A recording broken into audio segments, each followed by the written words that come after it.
Hey guys, tonight we drift back to 19th century Rio de Janeiro, where the moonlight falls over an empire of orchids, coffee, and restless dreams. You find yourself inside a palace so large it echoes when you breathe. The marble floors gleam like cold water, and somewhere far down the corridor a single oil lamp still burns.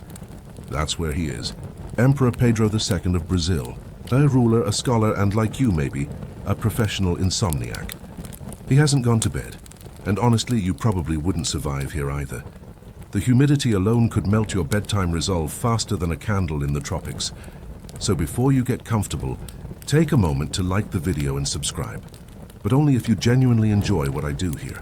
And if you're still awake after this story, leave a comment telling me where you're listening from and what time it is there right now. Now dim the lights, maybe turn on a fan for that soft background hum, and let's ease into tonight's journey together. You step softly into the Emperor's study. It's well past midnight, and the rest of the palace is asleep. Outside, the ocean sighs against the shores of Rio like a heavy-hearted lullaby. Inside, a wall clock ticks with exaggerated importance. The air smells of paper, candle soot, and old leather bindings, an aroma that feels somehow both sacred and sleepy. Pedro II sits hunched over his desk, reading by the pale light of an oil lamp. His hair is already turning grey, though he's barely in his 30s. The light outlines him in warm gold, highlighting the faint tremor of someone who's spent too long awake. His desk is crowded, books in Portuguese, French, Latin, papers half-written, and a porcelain cup of coffee gone tepid hours ago. You glance at the window. Dawn is still hours away. He adjusts his spectacles and mutters something about Voltaire. You can tell he's reading not for pleasure, but for calm. His eyes move mechanically across the page like a train sliding through familiar countryside. The Empire of Brazil sleeps outside these walls, but the Emperor cannot. His mind is too noisy, filled with politics, philosophy, the newest reports on railway construction, and an oddly specific curiosity about the night sky. It's said he often worked until 2 or 3 in the morning, only to rise again before dawn. His valet used to plead, "Majesty, at least close your eyes." And the Emperor, ever the intellectual, replied dryly, "My eyes close only when the world stops being interesting." You almost laugh because that's the kind of answer every overthinker gives when asked to rest. He stands now, walking toward the tall window that overlooks the gardens of Quinta da Boa Vista. Crickets sing, and a warm breeze flutters the thin curtains. Somewhere beyond the palace grounds, dogs bark, and a lone carriage rattles across cobblestones. The Emperor looks out, lost in thought. Maybe he's thinking of how young he was when the crown was placed upon his head. Or maybe he's calculating the mileage between Rio and São Paulo. With him, either is equally likely. There's a certain kind of insomnia that doesn't come from worry, but from wonder. That's Pedro II's affliction. He's not haunted by nightmares, he's haunted by curiosity. And as you watch him pace the study, you sense that even sleep would feel like a missed appointment in his crowded schedule of thoughts. On the desk lies a document stamped with imperial wax, reports from Parliament.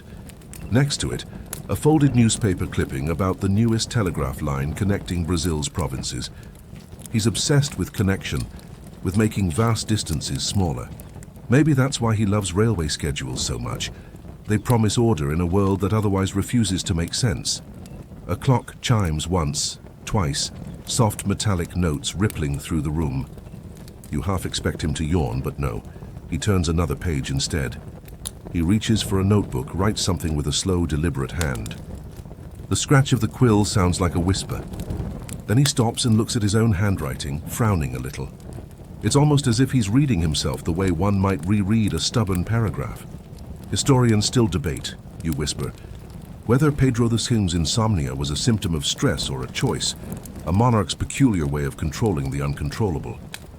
Whatever the truth, tonight it feels like neither. It feels like devotion. The lamplight flickers. Shadows climb the bookshelves like vines. You run your fingers along the spines. Aristotle, Dante, Goethe. A complete set of travel journals from English explorers. Over 5,000 volumes line these walls, and this is only one room of many. He once said he'd rather be a teacher than a king. Watching him now, you believe it. The empire could crumble outside his window, and he'd still be here. Annotating a French poem about mortality, a distant thunder roll murmurs above Guanabara Bay.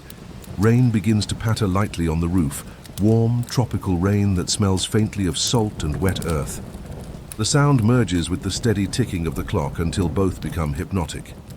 He sits again, opens another book, and your eyes drift to the candle beside him. The flame tilts and wavers. You can hear the wax drip. Time seems to melt along with it. You imagine what it must feel like to be him, powerful, lonely, endlessly awake. Every servant is asleep. Every minister gone home, every friend far away in Europe writing letters he won't answer until morning. He's surrounded by silence, except for the faint murmur of his own mind. He reaches for his pocket watch and clicks it open. You notice how carefully he listens to it tick, as though the sound alone could anchor him to the world. Maybe it does. There's an odd kind of irony in being an emperor who measures his peace by the seconds of a clock. But then, what else is time to a man who owns everything except rest? He leans back, rubbing his temple, and mutters a few words in French, something about order and chaos. You catch only fragments. Then he chuckles softly, almost to himself, at some private joke in his thoughts. Maybe he's comparing the politics of Brazil to the erratic rhythm of the rain outside. Both noisy, both unpredictable. Your eyelids feel heavier just watching him work. You start to sense the lull of his stillness, the warmth of the lamp, the sleepy repetition of page turning. It's like listening to a library breathe. Somewhere in the palace, a servant coughs in his sleep. Another distant sound, the faint hoot of an owl from the garden. Pedro II looks up, listens, and smiles faintly. "Ah," he says, "someone else is awake." You can't tell if he means the owl or you. The emperor rises again, restless, and crosses the study to a tall cabinet filled with mechanical curiosities. Brass compasses, telescopes, a miniature steam engine that chugs when wound. He was known to collect such things, objects that turned movement into precision. The miniature train was a gift from an English engineer after Brazil's first railway opened in 1854. That's your well-known historical event. Tonight, the inauguration of the first Brazilian railway. From Rio to Petropolis, the emperor himself rode the first train, waving to crowds, his beard lifting in the wind. He adored the machinery, the way it translated chaos into rhythm, like a clock made of thunder.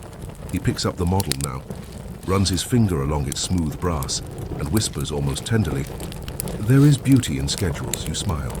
There's also beauty in sleep. But he seems to have missed that memo. The rain grows steadier. You can almost taste it through the open window, a metallic sweetness in the air. Somewhere a curtain billows, and the candle flame bends sideways. The emperor doesn't notice. He's lost again in thought. You think about how strange it is that an entire empire depends on one man's insomnia. Ministers, soldiers, farmers, all dreaming while their ruler reads footnotes by candlelight. Maybe that's why he became so beloved. He didn't just reign. He witnessed. He was awake while everyone else slept. The hour creeps toward 3. The palace clock moans softly as if tired of counting. Pedro II yawns finally, but it's half-hearted. He dips his pen again, scratches a few more words in his diary. Later, historians would find those pages filled with musings on astronomy, linguistics, even random observations about how coffee tastes different when brewed by anxious servants. The lesser-known fact? He taught himself over 10 languages, including Arabic, Sanskrit, and Tupi, just for fun. When someone once asked why, he answered, "To make the world less foreign to my curiosity." You can practically hear the humble brag in that sentence. He closes the diary, finally pushing his chair back with a soft scrape. He stretches, bones cracking lightly. The sound echoes like a question in the dark. Then he blows out the candle, leaving only the thin blue light of early dawn creeping in through the curtains. Outside, the garden shimmers with dew. The rain has stopped. Somewhere a bird clears its throat experimentally. The emperor walks toward the door, pauses, and looks back at his desk, at the books, the papers, the extinguished flame. There's a fondness in his gaze, like someone leaving behind friends at the end of a long evening. He murmurs something you can barely catch. It sounds like tomorrow then, as if tomorrow were just another appointment with his sleepless mind. He leaves the study, footsteps soft against the marble. The door clicks shut, and for a moment the room seems to exhale. The clock keeps ticking, patient, faithful, indifferent. You stand alone now, surrounded by the quiet relics of a mind that refused to rest. The faint smell of smoke lingers where the candle burned out, and you realize something comforting in that silence. Even emperors can't command sleep. It comes or it doesn't. Power makes no difference to the human brain humming restlessly under a crown. Outside, the first light touches the horizon, pale pink over the bay. The world stirs. The city will soon wake, and the emperor will already be working again, tracing lines of ink across a map of his vast and drowsy empire. The last sound you hear before following him out is the rhythmic click of the clock, echoing like a heart that refuses to slow. You step into the corridor after him, the air cooler now, scented with rain and the faint waxy perfume of extinguished candles. Somewhere ahead, his silhouette disappears into the pale gold of dawn. The palace stretches before you, quiet and endless, waiting for another night to arrive, another page to turn, another schedule to unfold. And in that slow, sleepy moment, you begin to wonder what kind of boy grows into such a man, one who reads through the night, who finds solace in silence and purpose in paper. You follow the echo of his footsteps, and the story follows too, backward into the rain-soaked hills where a curious child once dreamed not of thrones, but of books. You breathe out, the sound mingling with the hush of dawn, and that's where we'll drift next. The rain begins before you even arrive, thick, tropical, and unapologetic. It patters against tiled roofs, slides down banana leaves, and drums a sleepy rhythm on the veranda of a small imperial estate in Petropolis. You're back in the 1830s now, where the air smells of damp soil, waxed wood, and papaya trees after a storm. The world hasn't yet decided what kind of man Pedro de Alcántara, Juan Carlos Leopoldo Salvador Bibiano, Francisco Xavier de Paula, Leocadio Miguel Gabriel, Rafael Gonzaga will become, which is, he has a single name, not a train timetable. He's 7 years old and already quieter than most adults you know. Foul slim boy with eyes too serious for his age, sitting cross-legged on the floor beside a stack of books that's nearly taller than he is. The rain taps a rhythm on the window beside him, as if even the weather has resigned itself to being background music for his studies.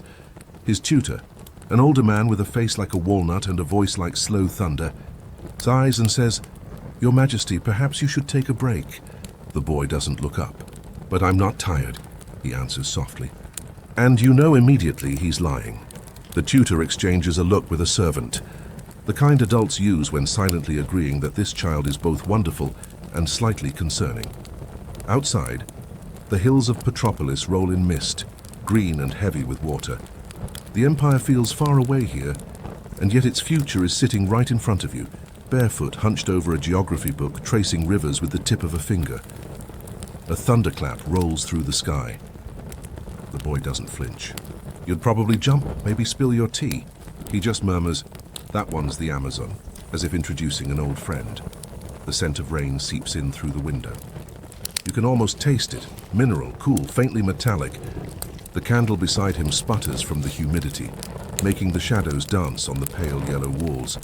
The boy's world is mostly tutors, maps, and the occasional letter from faraway dignitaries. He's already orphaned of childhood in a way. His parents, Emperor Pedro III and Empress Leopoldina, have left him a crown instead of memories. His father abdicated and sailed back to Europe when the boy was just 5.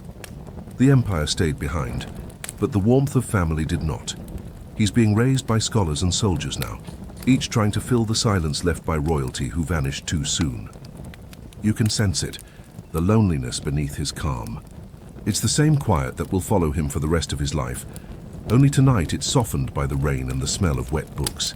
You lean closer. His handwriting, careful and slanted, fills a page in his journal. "I want to know all that is knowable." Not bad for a 7-year-old. When you were that age, you were probably still figuring out how to not eat glue. He lifts his head, squinting toward the window. "Why does it always rain here?" he asks. His tutor shrugs. "Because the gods enjoy good acoustics." The boy laughs, a small hesitant sound like a bird testing its voice after the storm. He's always been drawn to the sound of rain. Maybe because it feels like conversation without expectation. It doesn't demand, it doesn't interrupt, it just is.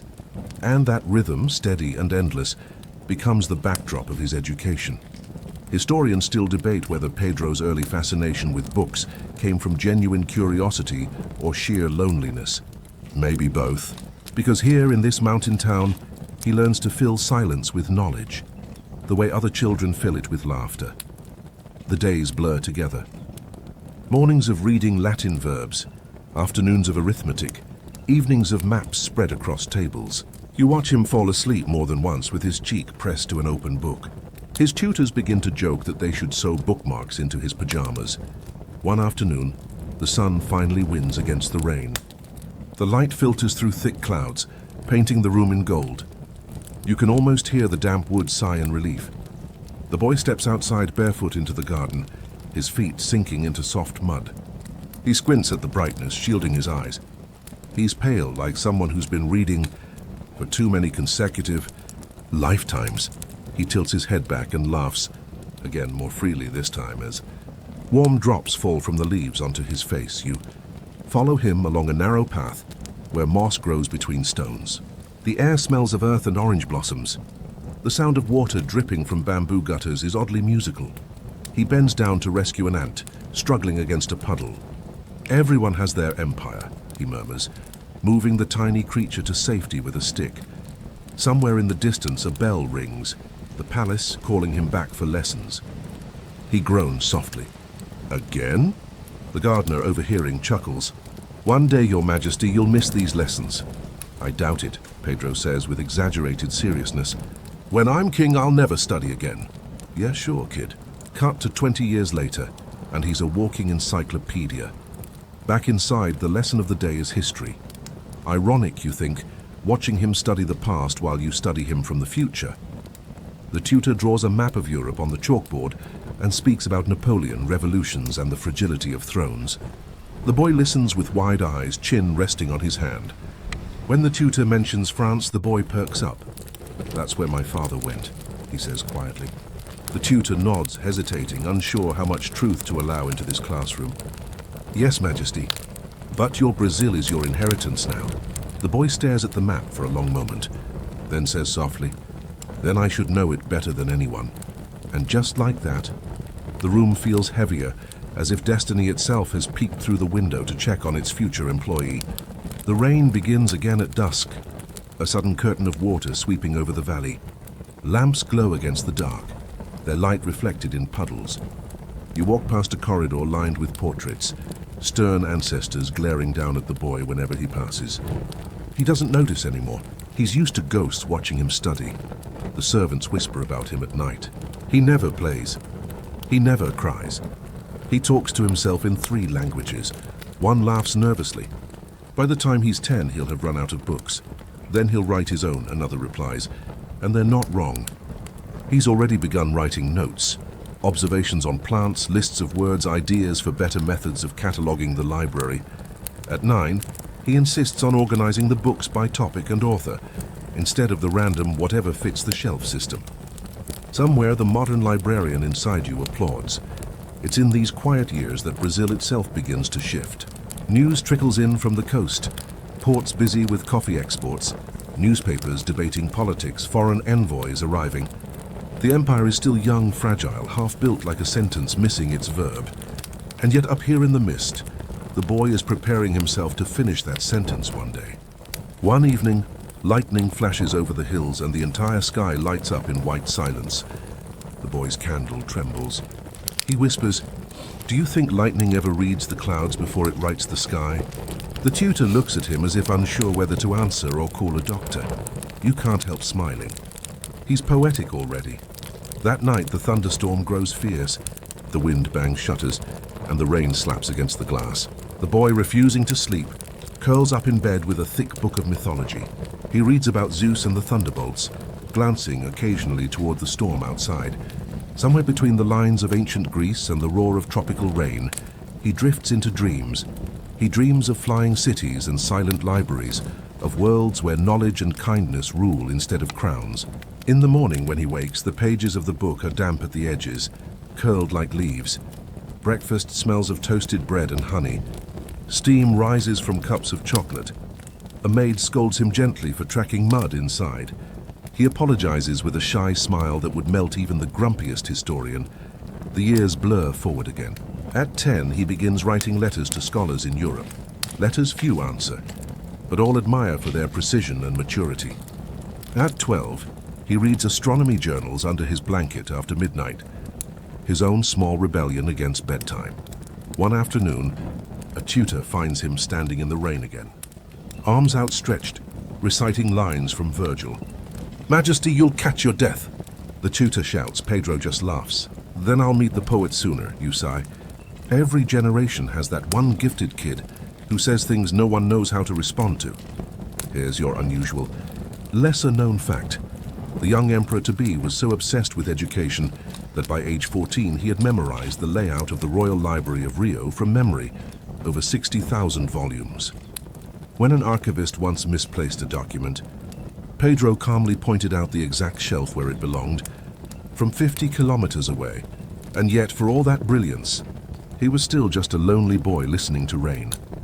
As twilight settles over Petropolis, you see him again by the window, candlelight soft against his pale face. He's reading a book about geography this time.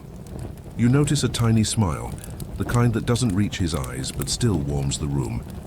Maybe he's imagining all the places those rivers could take him, lands he'll visit someday as emperor. He closes the book, rests his head against the glass, and watches the rain trickle down. Each droplet catches a reflection of the candle's flame.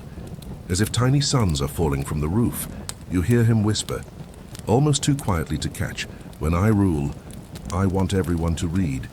And there it is, the seed of the sleepless man you met last time. Not born of ambition, but empathy. The tutor's voice echoes down the hallway. "Majesty, bedtime." Pedro answers, "Just one more chapter." Of course, the most famous last words in every reader's vocabulary. The candle gutters once, twice, then steadies. Outside, the rain softens to a drizzle. The house exhales, the way houses do when night finally wins over day. Somewhere deep in the valley, a distant train whistle floats faintly through the mist. Not real yet, just an echo from the future. A promise of steel and progress waiting beyond the horizon. And as you listen to that almost sound, the boy's eyes flutter closed at last. His breath steady, his dreams heavy with rivers, stars, and books. The candle flickers out. The room sinks into velvet darkness, and you can already feel time shifting, carrying him forward, from curious child to young monarch standing on the threshold of power.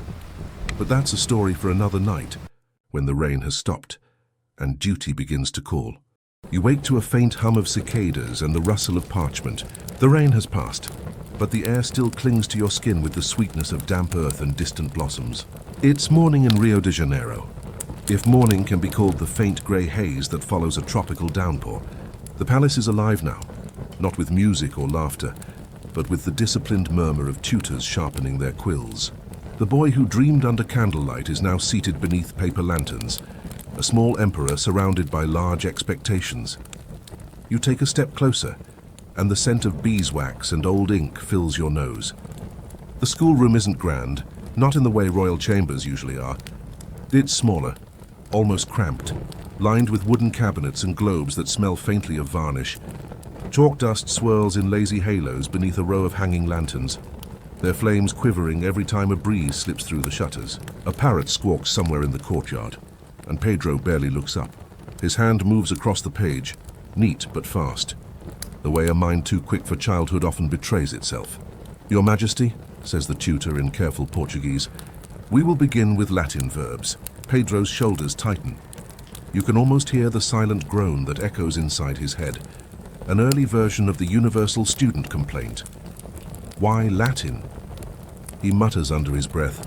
Even Cicero must have hated this. The tutor pretends not to hear, which is probably a wise survival strategy when your student technically rules a continent. You can't help smiling. Every emperor starts somewhere. Apparently that somewhere involves irregular verb conjugations. Outside, the courtyard glows with filtered light. The rain-soaked leaves shimmer like coins, and a servant sweeps puddles into neat little rivers that twist through the stones. The smell of wet clay and roasted coffee drifts in, mingling with the paper-dry scent of discipline. "Translate this," the tutor says. Pedro squints. "Amo, amas, amat." He hesitates. "I tolerate." The tutor sighs. "No, Your Majesty. It means I love." Pedro blinks. "That's optimistic." You stifle a laugh. Even at 10, he's fluent in gentle rebellion, but beneath the humor there's something else, a quiet intensity. He absorbs everything. The geography maps, the Latin syntax, the rustle of history pages. It's as if knowledge itself is oxygen, and without it he might simply stop breathing. The lanterns sway and the shadows move with them, painting slow rhythms across his face. Every so often you catch a flicker of loneliness there. For all the tutors and guards and distant courtiers, there are no playmates, no mud-stained friends or childish secrets whispered under bedsheets. The Empire has no time for boyhood. One evening, as dusk creeps in and the cicadas start their metallic chorus, Pedro's lessons shift from verbs to virtues. A new tutor, a stern man with silver-rimmed spectacles, picks up a volume of moral philosophy. The duty of a ruler, he says, is to be constant, like the lantern flame, unwavering, enduring, clear. Pedro glances at the flickering light and mutters, "But they still go out, don't they?" The man looks scandalized. "Only when neglected." It's a strange kind of foreshadowing, you think. Empires like lanterns do go out, but no one wants to hear that in the lesson plan. As the boy studies, the sounds of the outside world keep intruding. The creak of carriages on wet cobblestone, the smell of sugarcane drifting up from the docks, the faint clang of metal as ships unload somewhere beyond the mist. Rio in the 1830s is a living paradox. Wealth and hardship, science and superstition, the European veneer sitting uneasily atop the pulse of the tropics. You catch snippets of the tutors gossiping in the hall about the slave ships still arriving in the shadows of law, about Brazil's awkward place between colony and kingdom. Historians still debate how much young Pedro understood of the world's injustices at that age. But watching him trace a map of Africa with his finger, lips pressed tight, you get the feeling he knew more than anyone expected. Later, in the lantern-lit library, his lessons shift again. This time to science. The tutor sets down a strange brass contraption, an imported microscope, and gestures grandly. "This, Your Majesty, shows the world beyond the eye." Pedro leans in. The flame catches in his pupils as he peers through the lens, his breath fogging the glass. "It's alive," he whispers. "Everything moves." Indeed. Even stillness hides motion. The boy's eyes widen. "Does that mean the dust on the windows is alive?" The tutor hesitates, in a manner of speaking. "Then," Pedro says solemnly, "we should probably clean it more often." The tutor blinks, unsure whether to laugh or bow. You can almost feel the shift in the room, the first spark of a lifelong obsession with the invisible structures of the world. Years later, this curiosity will grow into a personal laboratory filled with telescopes, photographs, and scientific instruments few emperors would ever touch. But for now, it's just a boy squinting at a droplet of water, whispering "wow" like it's the most important word in any language. The air grows thicker as night falls. The lanterns burn lower, their glow more golden now, brushing over the pages like melted honey. You can hear frogs croaking somewhere beyond the courtyard wall, and a stray dog barking at the moon. Inside, the silence between words becomes a kind of music. Pedro's hand trembles slightly as he writes. "What if," he asks, "the emperor doesn't want to rule?" The tutor pauses mid-sentence. "Then, my lord, he must still learn how." It's the kind of answer adults give when they don't have better ones. The boy sighs, folding his arms on the table. "Maybe I'll invent something instead. Something that doesn't need ruling." You can almost imagine him centuries ahead, standing beside a railway track, examining a timetable, finding joy in the predictability of machines where human hearts are too uncertain. The rain begins again, softer now, like a whisper on tile. He tilts his head to listen, the rhythm steady and hypnotic. "Do you think," he asks, "the rain learns from clouds the way I learn from books?" The tutor chuckles. "Perhaps. But the rain never asks so many questions. It's a small joke, but it lands gently in the candlelight. Later that week, the palace hosts a formal dinner. The air is thick with roasted meats, perfume, and candle smoke. Dignitaries murmur over crystal glasses, while the young emperor-in-waiting sits quietly, inspecting the reflection of a chandelier in his soup. One diplomat leans toward him. "And what are you studying these days, Your Highness?" Pedro answers without looking up. "How to be patient." The table laughs, not realizing he's serious. You notice as the evening drags on, how his gaze keeps drifting toward the servants at the edge of the room, their quiet efficiency, the way they move like parts of a single machine. Perhaps it's empathy, perhaps curiosity, but something in him resists the invisible lines of hierarchy that others treat as natural. A week later, he sneaks out of his lessons. Just for an hour, you follow him down a corridor lined with portraits of ancestors in heavy robes. The air smells faintly of lemon polish and dust. He slips into the servants' quarters, where a flickering oil lamp throws shadows across the wall. A maid gasps when she sees him. "Your Majesty." "Shh," he whispers. "I just want to see how the kitchen works." You watch him crouch beside a copper pot, fascinated by the steam, by the rhythm of knives against wood. One cook chuckles nervously. "You'll ruin your uniform." "Then it's a good uniform," Pedro replies, grinning. "It's such a small act, watching bread rise, tasting broth, but it's another lesson among lanterns. Learning doesn't only come from books or kings, but from the hum of ordinary lives he's supposed to rule." By midnight, he's back at his desk. The rain has stopped again, and the world outside smells of wet stone and distant thunder. The lantern light glows against his face, and for a moment, you see the echo of the man he will become. A ruler who loves questions more than decrees, who will someday fill his palace not with gold, but with telescopes, telegraphs, and railway maps. He yawns, finally, mercifully human, and dips his quill one last time. His handwriting wobbles as he writes a single sentence in his notebook. To learn is to see what others do not.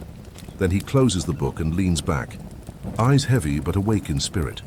Outside, the lanterns sway in the night breeze, scattering light across the floor like small golden ripples. The frogs are still singing, and somewhere faint but clear, a train whistle echoes across the valley again, years before any train should be there. You listen, wondering if he hears it too. Tomorrow will bring new lessons, harder ones no lantern can soften. But for now you just sit in the glow, feeling the warmth of a world still small enough to be held between pages and dreams. You wake to the faint clang of church bells rolling through morning fog. The palace, usually humming with tutors and soft laughter from the courtyard, feels heavier today, quieter in a way that seems rehearsed, like everyone already knows how to lower their voices. The light filtering through the shutters isn't the warm honey of Rio mornings. It's pale and uncertain, the color of worry. You can taste the stillness before you see its cause. Somewhere down the hall, a door opens, then closes too carefully. As servants' shoes whisper across marble, you follow the sound to a study where the air smells of candle wax, leather, and something else. Salt, maybe, or grief trying not to show itself. On the desk lies a folded letter. Beside it, an ink bottle with its cork left off, as if someone walked away mid-thought. Young Pedro sits by the window, motionless. His tutor stands a few steps behind him, hands clasped in the kind of prayer reserved for uncomfortable news. "It's confirmed, Your Highness," he says softly. "Oh, your father will not return." The boy doesn't move. Only his reflection in the glass does, warped slightly by the wavy imperfections of old panes. Outside, rain gathers on the leaves again, persistent as memory. You feel the room tilt. The words hang there, heavy, final. Emperor Pedro II of Brazil, gone. Abdicated, fled to Europe, leaving behind an empire, a family, and a boy who now has to grow up before breakfast. Pedro II is 5. And yes, you probably wouldn't survive here. Imagine being told you now rule a nation roughly the size of a continent, when last week, your biggest crisis was running out of ink for drawing maps. The tutor clears his throat. "We must prepare you, Your Majesty." Pedro finally turns, blinking slowly as if trying to understand how the word Majesty suddenly got heavier. "Prepare for what?" "For the council, Your Majesty. The empire must see its emperor. He's too young to protest, too stunned to cry." You can almost hear the echo of the boy from last night, the one who wanted to invent things, not rule them. Outside, thunder rumbles again. Rio has a strange talent for dramatic timing. The rest of the morning unfolds like a dream half remembered. You walk with him through endless corridors lined with portraits, kings and generals glaring down in oil paint judgment. Their gilded frames catch the light, reflecting gold flecks that feel more like sparks than blessings. The smell of damp velvet and old incense hangs thick in the air. In the grand hall, attendants adjust curtains, straighten chairs, polish silver scepters that have been waiting for this moment. Somewhere in the background, someone whispers a prayer in Latin. Someone else sneezes from the dust. Pedro's clothes are too formal, too stiff. The collar scratches his neck, the boots pinch. You can tell he'd rather be barefoot in the garden watching ants than standing beneath a chandelier pretending he knows what a monarch does. A governess kneels to fix his sash. "Stand tall, my dear," she murmurs. "The people will look to you for strength." He frowns. "But I'm shorter than most of them." A few attendants stifle laughter, but the governess simply smiles. "Then let your heart stand taller." He takes that literally, straightening his back, chin trembling slightly. When the council enters, the air thickens. Heavy coats, powdered faces, the faint smell of tobacco and ink-stained fingers. You can sense the tension. Brazil's monarchy is young, barely a decade old, and now ruled by a child whose feet can't reach the floor. One minister clears his throat. "Your Majesty, the Empire remains loyal." Another adds, "But decisions must be made in your name." Pedro tilts his head. "Then you'll need to write neatly." A murmur ripples through the room. The boy may not understand politics, but he understands tone, and tone is power. As the council argues softly among themselves, you watch Pedro retreat into silence again. The sound of rain against the window merges with the muffled hum of voices. The room smells of damp paper and impatience, and through it all, the weight of the crown hovers unseen like humidity. You don't see it, but you feel it in your bones. By evening, the palace has grown louder again. Servants hurry through corridors, candles flicker in brass holders, and someone begins tuning a small harp in another room. Life insists on continuing as it always does, even under new management. Pedro sits alone in his father's study. The crown, too large, absurdly shiny, rests on the desk before him. It's not on a pillow or pedestal, just sitting there, as if daring him to touch it. He stares at it for a long time before whispering, "It looks heavy." A servant nearby says softly, "It is, Your Majesty." Pedro nods. "Then maybe it should stay there for a while." It's not rebellion, not yet. It's logic. The kind of quiet wisdom that comes from children who see through ceremony faster than adults expect. Outside, lightning flashes across the bay, illuminating the masts of ships bobbing in the harbor. For a brief moment, the crown gleams brighter, like a challenge from the storm itself. Later that night, when everyone else is asleep, Pedro sneaks back into the study. The candles are almost out, their smoke curling like thin ghosts. He climbs onto the desk and touches the crown. It's cool, smooth, heavier than it looks. He tries it on because of course he does. It slides down over his forehead and nearly covers his eyes. He laughs quietly, the sound half embarrassed, half thrilled. Then unexpectedly he whispers to the empty room, "Do you miss him too?" The question floats there. No answer, just the faint ticking of a clock and the soft, salty air from the bay. For a while he sits in silence, fingers tracing the crown's ridges, each jewel catching the dim light like tiny frozen suns. You can tell he's memorizing it, not out of vanity but curiosity. Like any other artifact, this is something to study, to understand, a soft voice interrupts. It's his nurse standing at the doorway holding a candle. "Pedro, come to bed," he hesitates. "If I sleep, will they stop calling me Emperor?" She shakes her head sadly. "No, my dear. That won't change." "Then maybe I'll just stay awake," he says, and sets the crown back on the desk. The line lingers in the air, the first hint of the sleepless ruler he will someday become. In the months that follow, the empire settles uneasily into its new reality. The boy emperor becomes a symbol, a blank page on which others write their ambitions. Regencies form, politics thicken, and every decision is made in his name. The newspapers call him O Pequeno Imperador, the little emperor. Cute, harmless, temporary. Historians still debate whether Pedro understood the full scope of his father's abdication, the political betrayal wrapped in paternal absence. Some say he merely played along. Others insist he was already plotting the kind of ruler he'd become. Thoughtful, stubborn, allergic to pomp. But there's one fact less known. Pedro insisted on continuing his studies during the Regency, even when the ministers discouraged it. He requested lessons in astronomy, literature, and languages, French, English, even Arabic. His favorite book? A manual on world geography written for explorers.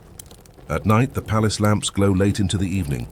The courtyards smell of orange blossoms and damp marble. You hear his voice echo faintly through the halls as he recites poetry under his breath, blending Portuguese with Latin and the occasional mispronounced French. A guard once joked to another, "Our emperor reads more than he eats," to which the other replied, Then at least he won't get indigestion from politics. You smile. The empire may still be in the hands of regents, but knowledge is already in Pedro's grasp. One evening, years later, a visitor from England arrives. A diplomat who brings strange gifts, a mechanical clock, a stereoscope, and a stack of railway timetables. Pedro spends hours studying them, fascinated not by the destinations but by the order, the precision of it all. The man laughs. Most rulers dream of conquest, Majesty. You dream of schedules, Pedro shrugs. At least they arrive on time. It's a small, perfect foreshadowing, the kind of line history forgets but destiny remembers. You watch him grow into the quiet rhythm of duty, the boy slowly hardening into the idea of an emperor. But there's still tenderness there. His fondness for books, his gentle curiosity, his refusal to raise his voice, even when he could command an army with it. Some nights, he still sneaks to the study and sits by the window, crown nearby but untouched. The candle burns low, casting long shadows across the marble floor. You hear the slow, steady beat of the rain against the glass, and the ocean sighing beyond it. He opens his notebook again, the same one from the lantern-lit classroom, and adds a new line beneath his old words. To rule is to carry what cannot be shared. He closes it gently, as though sealing a secret. Outside, thunder mutters over the bay, and you can feel the empire breathing around him, vast, sleepless, waiting. The boy king who refused to sleep will soon have to learn how to stay awake in more ways than one. And as the last candle flickers out, you hear again, faint but unmistakable, the distant echo of a train. This time not in the imagination, but in the future drawing closer, iron and inevitable. You wake before dawn, the palace still half dreaming. Somewhere outside, Rio exhales a sigh of wet heat, and the smell of roasted beans seeps through the shutters, a scent so thick it might as well be history itself. The empire has grown up around coffee the way vines wrap around a fence, silently, persistently, until the fence disappears. You can almost taste it in the air, bitterness and ambition, sweetened by humidity. The boy emperor is older now, 9 or 10 maybe, caught in that uncertain age where curiosity fights etiquette, and mud always wins against polished shoes. He's standing by the veranda rail, watching the clouds rise like smoke from the hills. Behind him, a servant hums and balances a silver tray. Breakfast, Imperial edition, papaya sliced like geometry homework, sweet milk cooling in porcelain, and a pot of coffee so dark it looks like bottled thunder. Pedro turns as you approach, and his voice has changed just enough to sound like it's trying to be serious. "Do you think coffee can make a man wise?" he asks. You answer without thinking. It makes him awake, which is halfway there. He laughs, a sound that still feels like sunlight despite everything, and pours you a cup. The liquid trembles, releasing steam and a low promise. This is how an empire stays awake.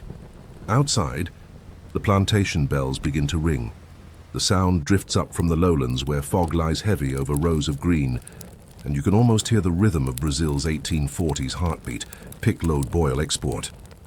Each clink of chain, each rustle of burlap, a quiet reminder that wealth here is brewed from sweat. It's the sort of economic machine that historians call prosperity, but if you look closely enough, it smells faintly of rain and iron and exhaustion. The emperor knows this. He's been reading reports, or at least pretending to, because half the papers are still upside down. He's fascinated by how numbers make empires move.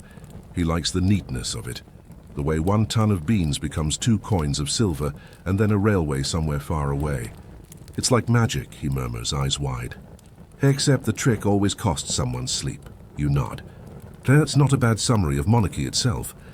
In the corridors, the courtiers glide like ghosts wrapped in starch and self-importance. They still speak of him as the boy, but the boy listens better than any of them. He's noticed that grown men use the word stability the same way children use bedtime, as a suggestion, not a rule. When meetings drag too long, he doodles tiny locomotives in the margins. You've seen them, steam puffs, little wheels, perfectly straight tracks crossing through the names of ministers. I'll build them one day, he whispers to you conspiratorially. Then I won't need ships to see my country. It's a sweet thought, though the ministers would likely faint if they knew the emperor spent more time dreaming of railways than royal decrees. One afternoon, You walk with him through the palace gardens, where the humidity feels like someone draped a warm towel over the entire world.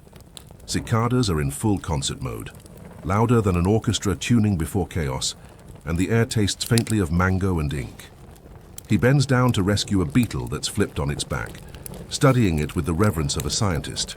"See how it keeps trying," he says, watching it kick its tiny legs. "That's Brazil, small but stubborn." "You tease," he smiles. "No, upside down but still alive." It's hard to argue with that kind of optimism. The empire beyond these walls is expanding and unraveling in equal measure. Coffee has become gold in disguise, and the fazendas stretch farther each year. Vast estates of red earth and green monotony, worked by enslaved people whose stories are written only in ledger books. Ships sail out of Santos and Rio, loaded with beans destined for Paris, New York, London, names that sound like fairy tales to most of Brazil. But inside the palace, the air is still perfumed with the illusion of order.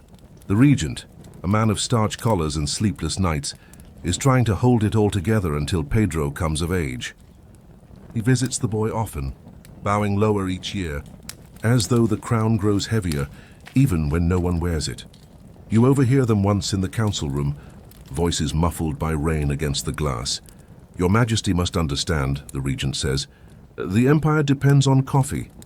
"And coffee," the boy replies quietly, "depends on rain and people." The silence after that sentence is the kind of silence people write laws to avoid. Later that night, Pedro lies awake in his room, the curtains breathing softly with the ocean breeze. His notebook glows faintly in the lamplight. He writes something slowly, deliberately, and then looks up at you. "Do you think it's wrong to love the sound of rain more than politics?" "Only if you're an emperor," you say. He grins. "Then I'm doomed." Outside, lightning flickers beyond the bay, illuminating the city like a photograph that refuses to stay still. You can see the outlines of ships swaying, and for a moment it's easy to believe that Brazil is floating, held up by ropes of light and caffeine. By morning, the rain has turned the streets into mirrors. Carriages splash through puddles, the horses steaming like kettles. The smell of wet coffee husks mixes with seawater, a scent equal parts comfort and fatigue. Today, the boy must attend a public ceremony. You follow him down marble steps still slick with humidity. The crowd outside roars his name, a sound somewhere between adoration and obligation. Flags ripple. Soldiers sweat in wool uniforms that clearly hate them. He waves, smiles, and then whispers through his teeth. "They cheer as if I brewed it all myself." "Technically," you whisper back, "you're the brand logo." He laughs, almost choking on it, but manages to keep the regal composure expected of someone who hasn't yet hit puberty. At the ceremony's center stands a silver urn filled with soil from several provinces, a symbol of unity, or at least a well-meaning prop. Pedro takes the golden spade, scoops a handful, and pours it over the roots of a young coffee tree. The crowd sighs in approval. Cameras, daguerreotypes, click. You can smell the metallic tang of the flash powder, sharp enough to sting the nose. Later, in the carriage home, he leans his forehead against the glass. "I wonder if that tree knows it's famous," he murmurs. "Probably not," you say, but at least it's grounded. The pun earns you a groan worthy of royal disdain. As weeks blur into months, the empire keeps steaming forward, exports rising, cities swelling, the future humming like a kettle left on the stove. Yet behind every number lies a quiet discomfort, the question of who pays for progress. In the sugar regions, revolts flicker like small controlled fires. Scholars debate the morality of slavery while sipping the very coffee that sustains it. Historians still debate whether young Pedro fully understood the contradictions of his empire at this stage. But if the way he watches people is any clue, the way he lingers on faces instead of titles, you'd say yes. He understands too much. One evening he convinces you to sneak out of the palace. Disguises are involved. Simple clothes, a hat too big for his head, and soon you're walking through the bustling port under gaslight. The air is thick with roasted beans, fish oil, and pipe smoke. A vendor shouts, "Fresh coffee, best in Rio," and Pedro, playing along, asks for a cup. The man laughs. "Too young for that, little lord." Pedro grins. "I'm practicing for government." The laughter ripples down the street, and you can't help but think, this is the only place where he feels like himself. You stop by a warehouse where sacks of coffee wait for export. The boy runs his fingers through the beans, letting them cascade like tiny brown coins. They say each bag feeds the empire, he whispers. But no one ever says who it starves. The sentence hangs in the air, heavier than the smell of roasting. When you return to the palace, dawn is already washing the horizon in peach and gold. The city stirs. Pedro lingers by the window, staring out at the fog rising from the hills. Do you think clouds are just coffee for the sky? He asks, drowsy but still philosophically committed. Possibly, you say, except they don't need sugar.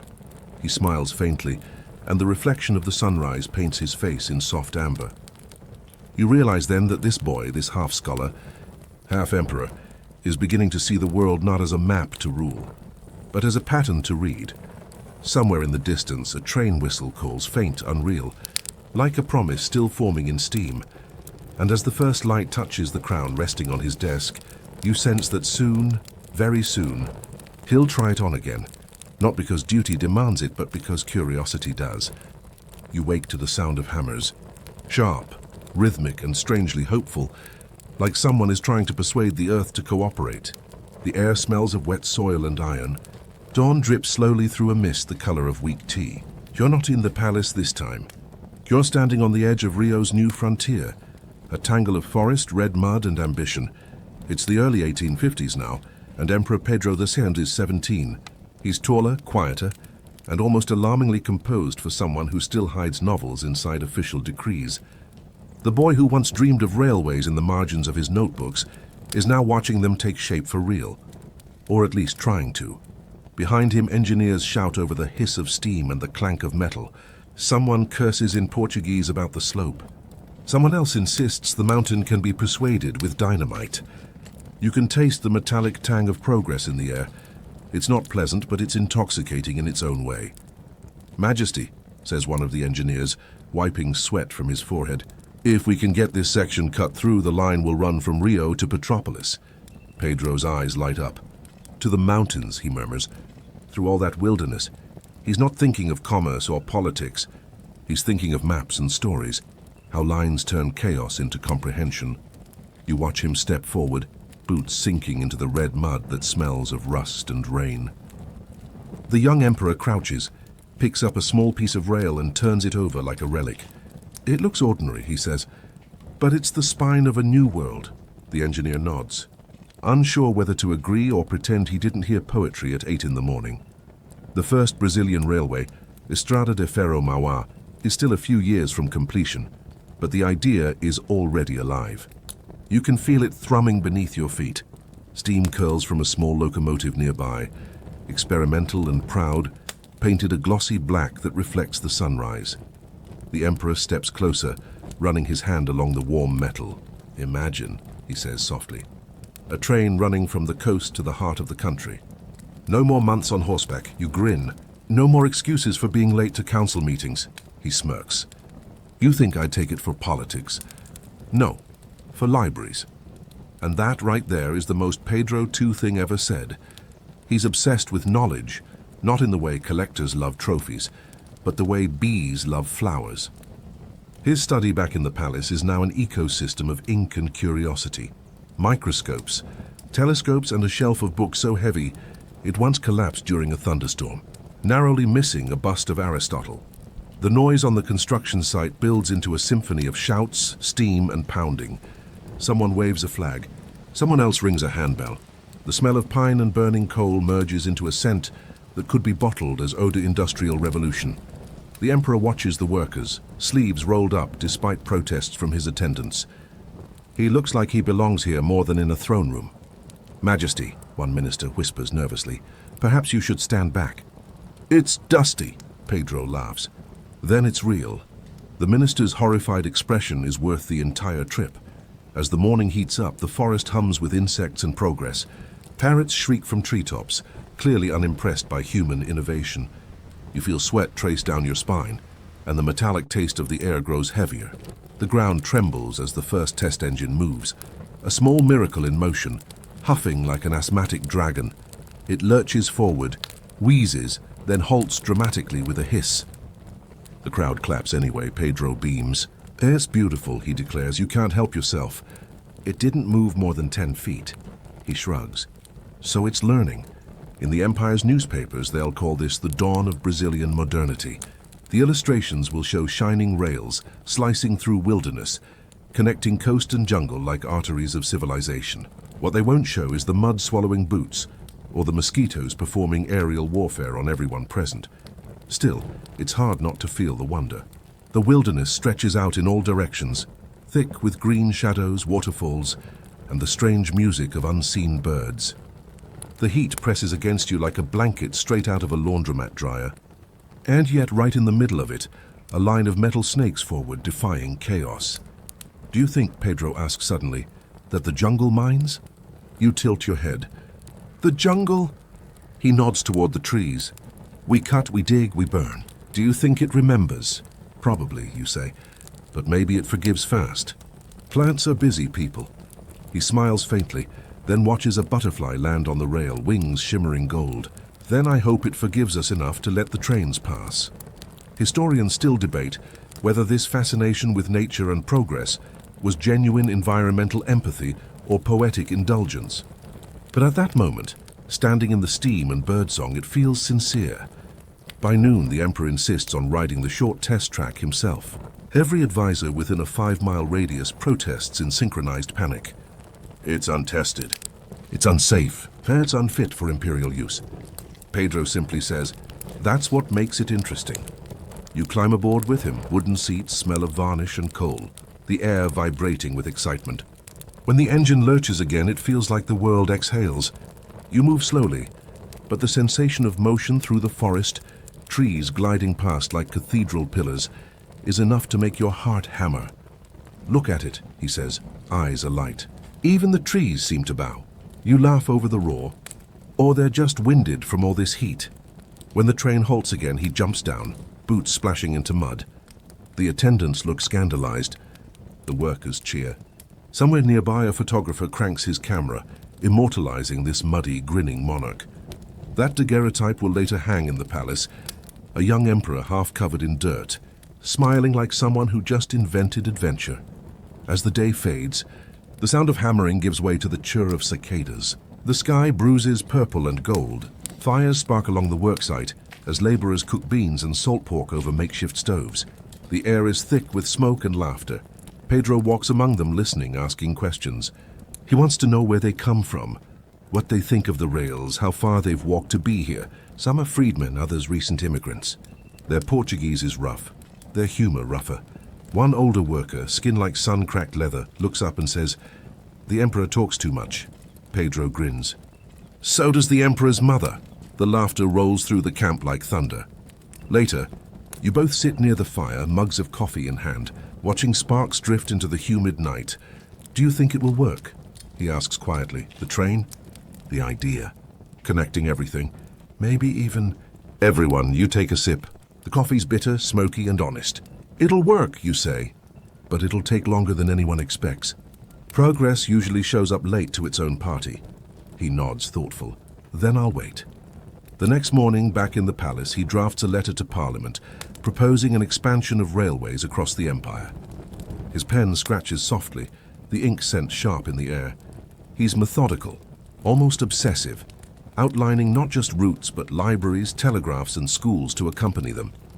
To him, the railway isn't just transport, it's translation, a way to turn wilderness into story. Over time, the plan takes root. Contracts are signed, engineers imported, surveys made. The empire begins to hum with the promise of movement. One unusual fact emerges from these early experiments. Pedro personally funded a small model railway inside the palace gardens, just to test gradients and turning radii. Children and guests could ride it, an emperor's playground disguised as a physics lab. He would sit beside the tracks with a book in hand, timing the loops, jotting notes. We must learn from every wheel, he'd say, as if the toy train were whispering state secrets. The servants whispered back, His Majesty's playing again. And maybe he was. But it was the kind of play that builds futures. By the end of the decade, Brazil's railways stretch farther into the interior. Iron rails cut through jungles, fields, and towns, binding together places that once felt like separate worlds. The empire hums, uncertain but alive. From his window in Rio, the emperor watches a real train depart for the mountains. Smoke billows, whistles echo, and the sound is both mechanical and holy. Rails through the wilderness, he murmurs, almost to himself. What a strange kind of faith. You watch him set down his coffee cup, eyes distant, already tracing the next invisible line across the map. Outside, thunder gathers over the bay, soft, deliberate, like the sky forging its own kind of metal. And as the first drops fall, you can almost hear the rhythm of the future approaching, slow but unstoppable. You wake to the hum of ceiling fans that never quite win their war with the heat. The palace shutters are open, and Rio's tropical morning drifts in like a warm sigh. Mango sweet, paper dry, and just a little bit caffeinated. Somewhere outside, the sea murmurs, and the faint clatter of hooves echoes through the courtyard, as if the city itself is paging through its next chapter. You're standing in what might be the most surprising room in all Brazil. Not a ballroom, not a war council, but a library. A massive one. Books stacked high enough to give acrophobia to parrots. The scent here is intoxicating. Old parchment, sea air, and that musky undertone of damp wood that every tropical scholar learns to love, or at least tolerate. Pedro II sits by the window. 17 no more. Though the boy who once played with train tracks still hides in the set of his jaw, his hair curls a little from humidity, and his spectacles fog slightly every few minutes. The occupational hazard of intellectual life in the tropics. You hear him murmur, half to himself, half to the book sprawled open before him. If knowledge has a scent, it must be like this, a little mold, a little salt. You can't help but smile. The emperor is at this moment less ruler and more librarian, which honestly might be the most powerful thing in a young empire still figuring out how to spell modernity. The year is 1854. Outside these palace walls, Brazil is laying its first railway, threading steam and steel through jungle and mountain. Inside, Pedro II is building something just as ambitious, a railway of the mind. He believes that nations are built not just on railroads and ports, but on ideas, translated, bound, and shelved. So he starts writing letters, thousands of them, to scholars, poets, astronomers, Egyptologists, and the occasional confused librarian in Europe. One letter, you imagine, goes something like this. Dear Sir, please send your recent publication on Egyptian irrigation. Brazil too has its Nile, though less famous and considerably more full of piranhas. Pedro Emperor, occasional reader of everything. He signs them with a small flourish and seals them with wax. The messengers groan. Another 100 today, Your Majesty. One asks. Pedro just smiles. Only 85. I'm slowing down. By mid-morning, the air grows heavier. You can feel the humidity cling to your neck, like a polite but persistent ghost. Somewhere nearby, a maid waves a palm fan in vain. The sound is like a lazy applause. Outside, cicadas shriek as though competing with philosophy itself. Pedro rises from his chair and walks barefoot across the tile floor, cool, smooth, and patterned like a chessboard. He pauses by a stack of newly arrived books from Europe, still wrapped in straw and tied with twine. He cuts one open carefully like a surgeon, and exhales when he sees the cover, the life and letters of Alexander von Humboldt. He laughs quietly, then says to no one in particular, at least this one doesn't bite. You think of Humboldt, the explorer who wandered South America decades before, mapping its rivers and jungles.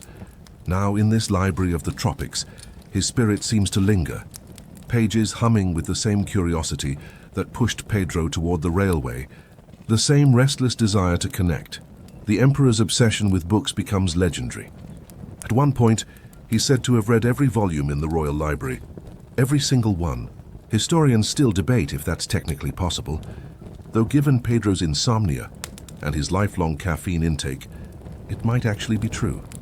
He begins to invite scholars from abroad, turning Rio into a tropical Athens. Imagine the scene.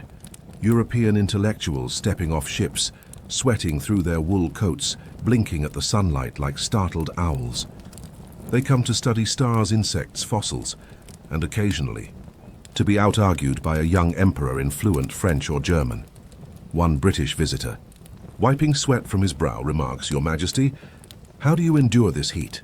Pedro answers with a grin, by studying. It's the only thing hotter, you chuckle. That's the same man who once played in the mud of Maua's railway, now fencing with metaphors instead of hammers. The library grows. One room becomes 5. Shelves stretch along the walls like the ribs of some great wooden beast. And at its heart, a reading table where sunlight pools like warm honey. You can smell the beeswax polish, the faint tang of ink, the whisper of parchment turning under patient fingers. Pedro's personal collection will eventually reach nearly 60,000 volumes, rivaling many European institutions. He reads philosophy by candlelight, geology by dawn, and botany after lunch, because even emperors need variety. At night when the palace sleeps, you imagine him wandering the aisles in slippers, candle in hand, reading snippets from a dozen different languages. It's the kind of behavior that today would have earned him a YouTube channel titled Brazilian Emperor Reacts to Aristotle. He doesn't just read, he writes. Notes upon notes, on margins, on scraps, on napkins. The man annotates life itself. If Wi-Fi had existed, you suspect he'd have broken it by over-researching every topic. You feel the day stretching. The hum of the fan slows. Even the parrots outside seem to nap. Then, a knock, Your Majesty, a voice calls softly. The photographer has arrived. Ah, good, Pedro replies. Let him in, but tell him not to make me look too imperial. Just curious, this is another of his obsessions, photography. One of the first rulers in the world to embrace it, Pedro sees it as a way to freeze thought. A library of light, he calls it. The man poses beside books, beside telescopes, even beside railroad maps. He looks more like a university professor than a monarch. His beard is longer now, his gaze sharper, like a scholar who accidentally inherited a country.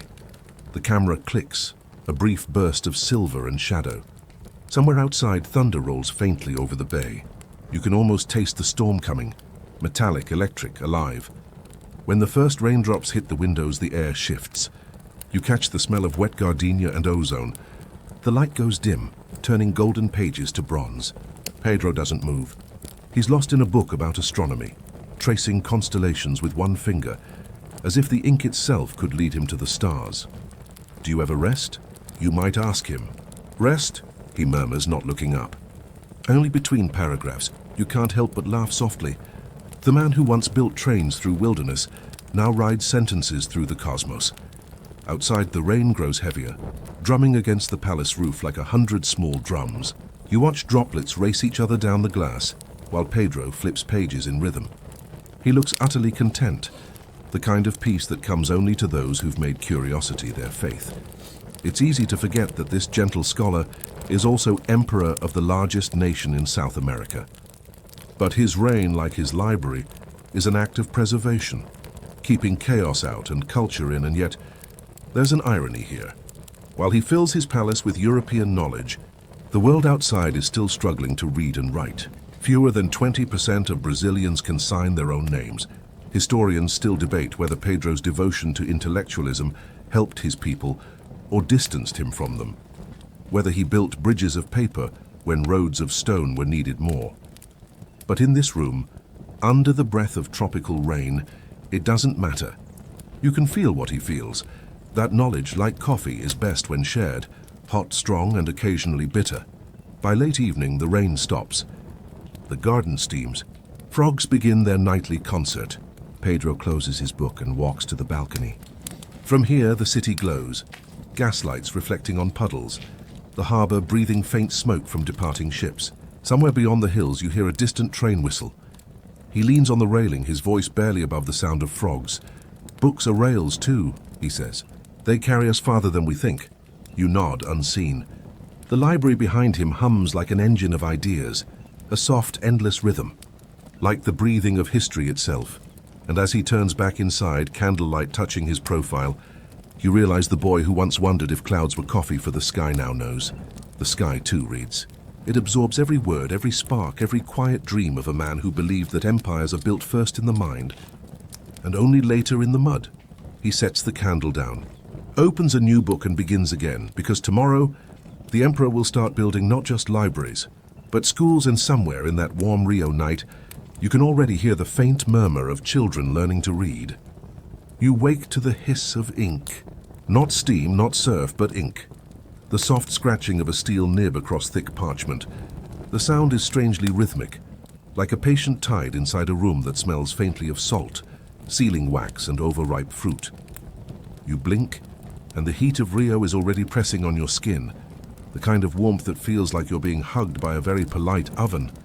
Across from you, Emperor Pedro II sits at his desk, sleeves rolled, spectacles slipping slightly down his nose. It's early morning, the sun still low, the bay outside glimmering like a spilled cup of gold. On his desk, a fan, a globe, an inkwell, and a stack of letters tied in blue ribbon, his portal to the wider world.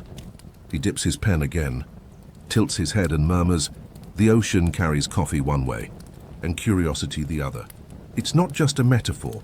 In the 1850s, every ship that left Brazil carried more than cargo.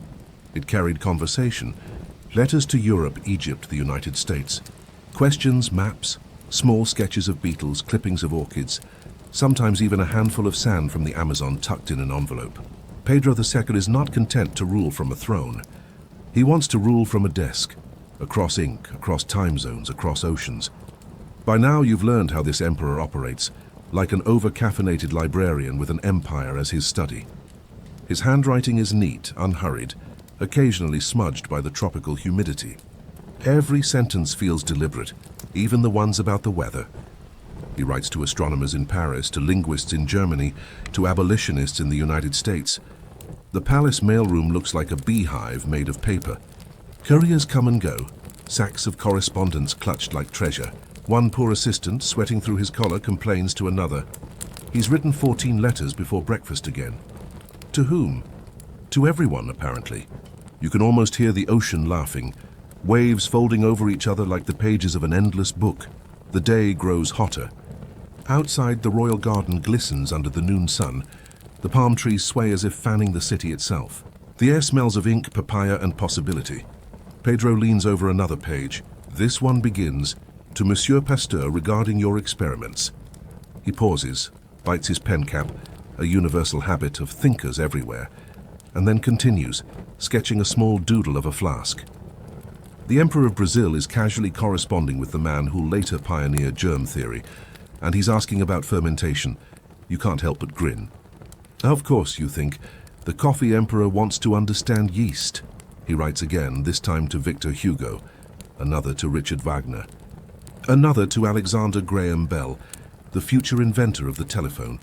When Bell finally demonstrates the invention decades later, Pedro's assent will be there, wide-eyed, saying, "My God, as it speaks, a moment that will echo through history," because he'll become one of the world's first telephone subscribers. Historians still debate whether his obsession with technology made him a visionary or simply a curious spectator. But sitting here, you can feel the quiet fire behind the glasses. This is not a man who collects knowledge for display. He collects it like oxygen. Afternoon. The palace windows are open and the breeze carries the faint scent of rain, wet earth mixed with blooming jasmine. Somewhere in the courtyard, a clerk is counting stamps. The sound of distant waves syncs with the flutter of papers being sealed, stacked, and sent. You step closer and see the letters ready for dispatch. One to Paris, asking for updates on the latest observatory design.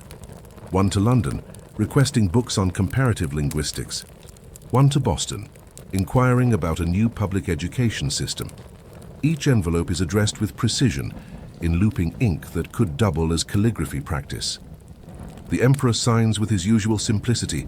Pedro, a knock at the door, interrupts. "Your Majesty," says a courier, "the ship Dom Afonso leaves at dusk. Shall we send the latest dispatch?" "Yes," Pedro says without looking up. "But mind the humidity. Europe does not need our mold." He smiles faintly at his own joke, a rare glimpse of humor amid the heat. You chuckle too. Paper mold, the enemy of tropical intellect. By the time the sky turns copper, the harbor outside hums with life. Crates, barrels, and bundles line the docks. Sailors shout through clouds of gulls. The emperor's correspondence is loaded into a waterproof chest, because in Brazil the rain can arrive faster than gossip. You follow the chest as it's carried aboard a mail ship. The deck smells of tar, salt, and fruit, Brazil's perfume. The horizon glows with the last of the day's light, and somewhere behind the clouds, the Southern Cross begins to appear. It's strange to think that one man's thoughts are about to cross an entire ocean.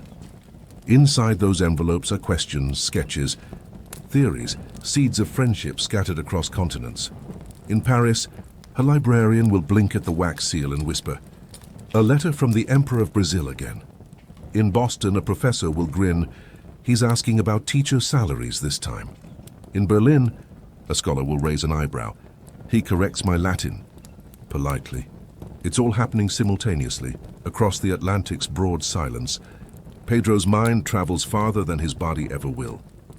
Night falls. The palace grows still except for the chirp of frogs and the distant clang of ship bells.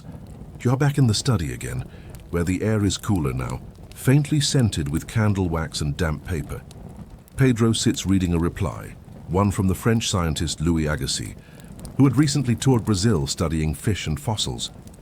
The emperor reads in silence, his expression somewhere between curiosity and irritation.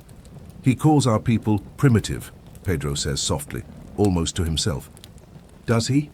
You ask, though you're not sure he hears. He sees bones, but not souls. He folds the letter carefully and sets it aside. The candle flame trembles as if in sympathy. The emperor's curiosity is vast, but not blind. He loves science, but he will not let science strip dignity from the people it studies. And so you realize these letters are not just conversations, they're negotiations.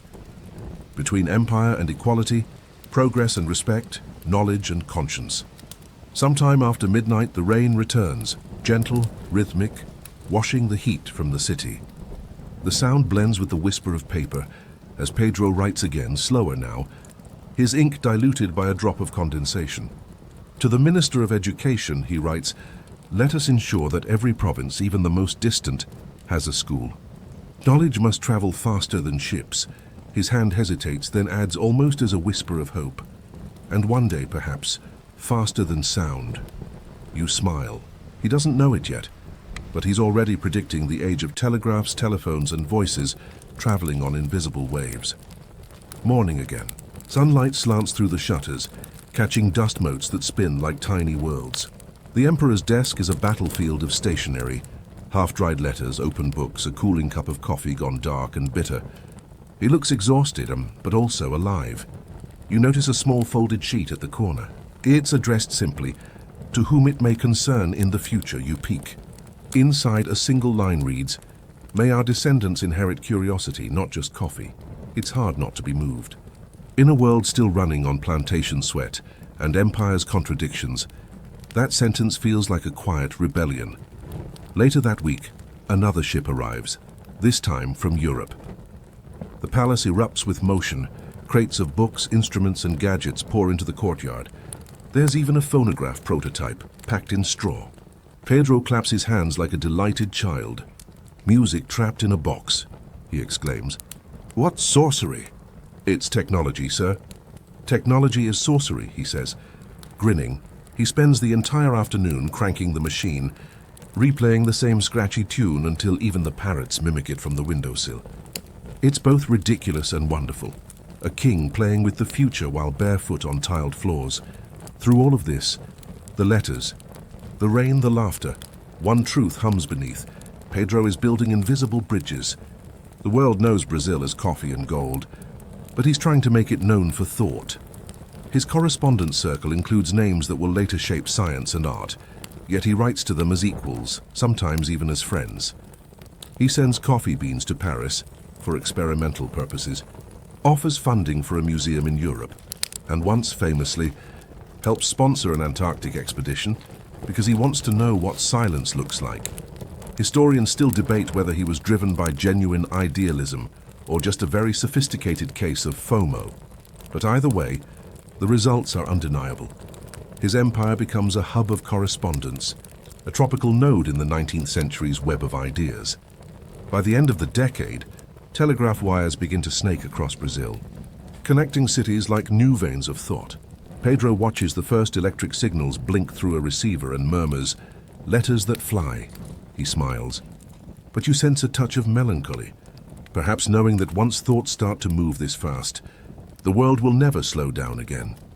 Outside, Rio glitters under the stars.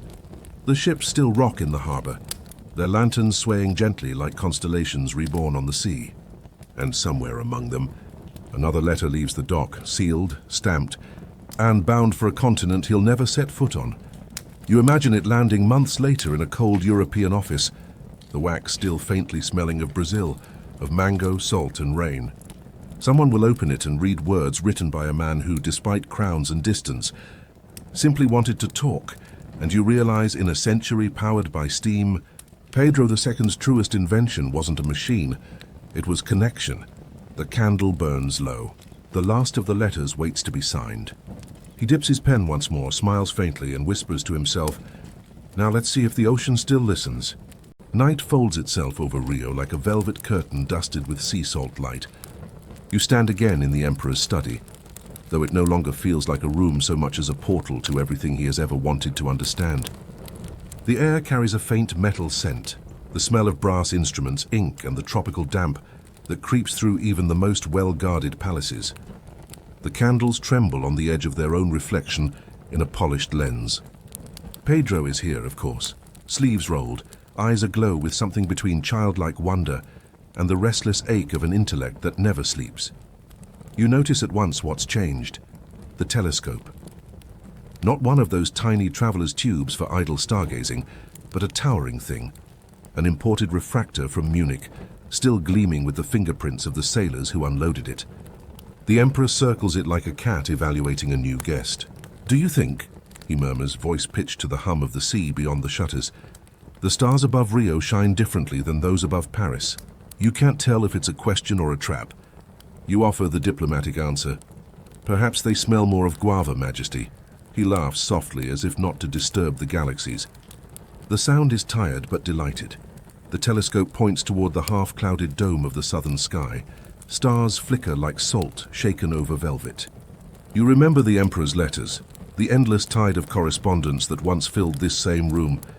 Now, instead of ink and envelopes, he writes directly onto the heavens with light. You can almost feel the room breathing slower, like the universe itself is holding still for him. Outside, frogs croak from the garden fountains. A breeze stirs the curtains, carrying in the mixed perfumes of seaweed, oil lamps, and overripe fruit. Somewhere down in the harbor, a ship bell clangs, a sound that feels centuries away from this quiet study. Pedro adjusts the eyepiece with the care of a watchmaker. "They say Herschel's sister discovered a comet," he says.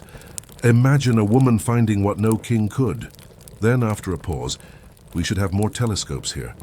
Every province should own one, just as every boy should have a book." You can hear in that sentence both an emperor and a father, both dreaming of futures that are almost reasonable. He peers again. "Ah," he breathes, "there's Centaurus." "Do you see it?" You lean close. The lens fogs faintly from your breath, and the world shrinks to a silver fleck in an ocean of black. "I see something," you say honestly. "Good," he chuckles. "That's where knowledge begins, in not knowing what you're looking at." The telescope clicks as he adjusts it. You watch his reflection multiply in the glass, thin and ghost-like. A monarch split across the constellations. Historians still debate whether Pedro's obsession with science distracted him from the politics of his court, or whether it saved him from them. You suspect it was both. After all, it's hard to plot revolutions when your ruler spends midnight whispering equations to Jupiter. He straightens, rubbing his eyes. "You know," he says, "I tried to convince the budget committee that we should build an observatory near Petropolis. They told me we needed more cavalry instead. Horses, not stars." He sighs. "So I gave them both." The candle nearest the telescope wavers dangerously. You catch it before it drips on the polished brass. He grins like you just saved Brazil itself. Outside, thunder mumbles far away, a sleepy god rearranging the weather. Pedro steps to the window. Lightning briefly illuminates his face, turning the lenses of his spectacles into twin moons. "They say comets bring omens," he muses. "But perhaps it's the other way around. Perhaps we bring omens to comets." The words hang there, heavy and playful at once. He returns to the telescope and motions for you. "Go on, have a look." You hesitate. Royal optics aren't usually part of your job description, but he insists. You bend and peer. The eyepiece is warm where his hand rested. Inside it, the sky explodes into 1,000 pinpricks, cold and eternal. It's disorienting, like staring straight into time. You half expect to see the ships in the harbor reflected there, or his childhood self scribbling in some old notebook. "Beautiful," you whisper. "Yes," he says softly, "and indifferent." Rain begins again, not the harsh tropical kind, but a fine mist, gentle as sighs. It patters against the glass dome above, turning the candlelight into trembling constellations on the ceiling. Pedro sets a brass cover over the telescope, then reaches for a stack of notes.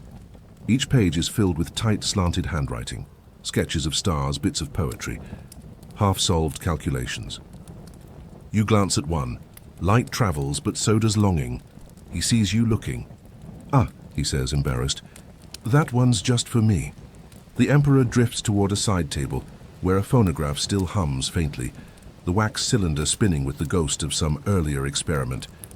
He adjusts it absent-mindedly, then says, "Do you think the stars make noise? I've always wondered if light could sing." "You'd be the one to build the instrument for it," you reply. "Maybe," he smiles. "Though my ministers would ask how it improves the budget." He turns serious. "But listen," he taps his chest lightly. "Doesn't it already feel like they're humming?" You realize he means the whole night. The soft percussion of rain, the slow ticking of a clock, the faint hiss of oil burning. It all fuses into one low, steady frequency. The music of an empire at rest. The telescope sits between you like an altar. You notice the Emperor's hand resting on it, steady, reverent. His fingernails are ink-stained. His thumb bears a small scar, a mark from assembling the lens himself, refusing to let servants touch it. He once joked that if he weren't emperor, he'd have been a mechanic or a librarian. You suspect both would have suited him. A servant slips in quietly, carrying a tray of tea. The aroma cuts through the heavy night air. Jasmine, lime peel, a faint metallic tang from the pot. Pedro barely glances up. "Leave it there, thank you." Then to you, "You see?" Tea, not wine. Ruler must stay awake. You sip your cup and nearly burn your tongue. He grins. "Ah, careful." The universe rewards the patient. For a while, the two of you simply listen to the rain. The Emperor's study feels suspended outside of time. No court, no empire, only this shared act of looking up. You imagine all the things he's seen through that telescope. Eclipses, comets, perhaps even the faint smear of Saturn's rings. He writes them down with the precision of a scientist and the melancholy of a poet. "Did you ever see the great comet of 1861? He asks suddenly. You shake your head. "I was 16, he recalls. "It looked close enough to reach with a ladder. People said it was the end of the world. My tutor said it was ice and dust. I believed both." He chuckles softly. "When you rule an empire, ice and dust are comforting explanations. The clock on the wall ticks with the calm indifference of a metronome. Each second seems to echo down corridors lined with books and maps." Pedro takes another glance through the telescope, murmuring something in French. You only catch la lumière du passé, the light of the past. You step closer and see for a moment the reflection of the sky in his glasses. Countless stars crowding together like the pages of a book waiting to be read. It occurs to you that he doesn't look at the heavens to escape Earth, but to understand it better. Every constellation to him is a system to be mapped, a problem to be solved, a story to be told. The storm outside deepens. The room flickers with each burst of lightning, giving everything a pulse, as if the palace itself is breathing in sync with the Emperor. You imagine the ministers asleep in their chambers, the guards dozing, and Pedro alone among the galaxies, charting routes that no empire map can hold. He turns suddenly. "Do you ever think the universe gets bored?" You blink. "Bored, Majesty." "Yes," he says earnestly. "It keeps spinning, endlessly repeating itself. Perhaps that's why it makes comets, little distractions. You can't help but laugh. Then perhaps you and the universe share a temperament." He raises an eyebrow, then laughs too, that low rolling sound that feels like thunder warming into applause. Hours stretch. The telescope fogs again. The candles shrink. Pedro finally leans back, massaging his temples. "Enough," he sighs. "Tomorrow I must pretend to be practical again." He gestures vaguely toward a pile of government reports. Budgets, railways, cotton exports. As if stars don't matter. He glances out the window. The rain has stopped, leaving a faint silver mist. "But maybe," he murmurs, "they do. Maybe every new railway we lay is just another telescope turned earthward. Another way of connecting distances. You see it then. The invisible thread between tonight's starlight and tomorrow's rails. Between this quiet study and the roaring age to come." The Emperor yawns, finally human again. "We'll continue tomorrow," he says, covering the telescope like a beloved pet, if the clouds allow it. As you help him extinguish the candles, the last flame sputters and dies, leaving only the reflection of lightning far beyond the window, faint, delayed as if arriving from another time. Somewhere beyond the mist and the bay, telegraph wires glisten with rain. They stretch toward the horizon, waiting to hum with messages of iron and light. And you realize as the night exhales its last breath that the Emperor's telescope was never just about the sky. It was about learning to see the invisible, the same way the next morning's cables will sing across continents faster than any star's light could reach him. He steps toward the door, half in shadow, and says softly, "Tomorrow, we'll speak of the railways." The night answers with a low rumble, as if the earth itself is preparing to move. Dawn wakes Rio with a cough of steam and gulls. You can smell the brine before you even hear it. That morning mixture of salt, coal smoke, and mangoes being sliced somewhere in the servants' courtyard. The air has weight, like it's remembering last night's rain. Down by the docks, a train exhales a long metallic sigh, and for a second you could swear it's the world itself, stretching before breakfast. The Emperor is already awake. Of course he is. Sleep was never his strongest talent. You find him standing near the balcony, hair rumpled, coat half buttoned, eyes squinting against a sun that seems far too confident for 6 a.m. Below him, the city stirs. Street vendors lifting tarps, dogs barking at invisible threats, a black line of railway workers moving like ants across the new tracks that snake toward the port. Pedro turns slightly, teacup in hand. "Beautiful, isn't it?" he murmurs. You follow his gaze, and not toward the ocean but the steel. The first railways of Brazil, gleaming like half-forged thoughts. "Looks like progress," you say. He smiles. "Progress," he repeats, "is just curiosity wearing a uniform." Somewhere a whistle blows. The sound cuts through the morning haze like a sermon. You feel the vibration in your ribs. It's thrilling but also a little intimidating, like hearing the heartbeat of something much bigger than the city. The Emperor takes a sip of tea and winces. "Too hot," he mutters, and sets it down beside an open notebook filled with looping handwriting. Equations, sketches of telegraph poles, even a doodle of a steam engine with wings. "I dream," he says dryly, "of a day when trains arrive on time and tea cools itself."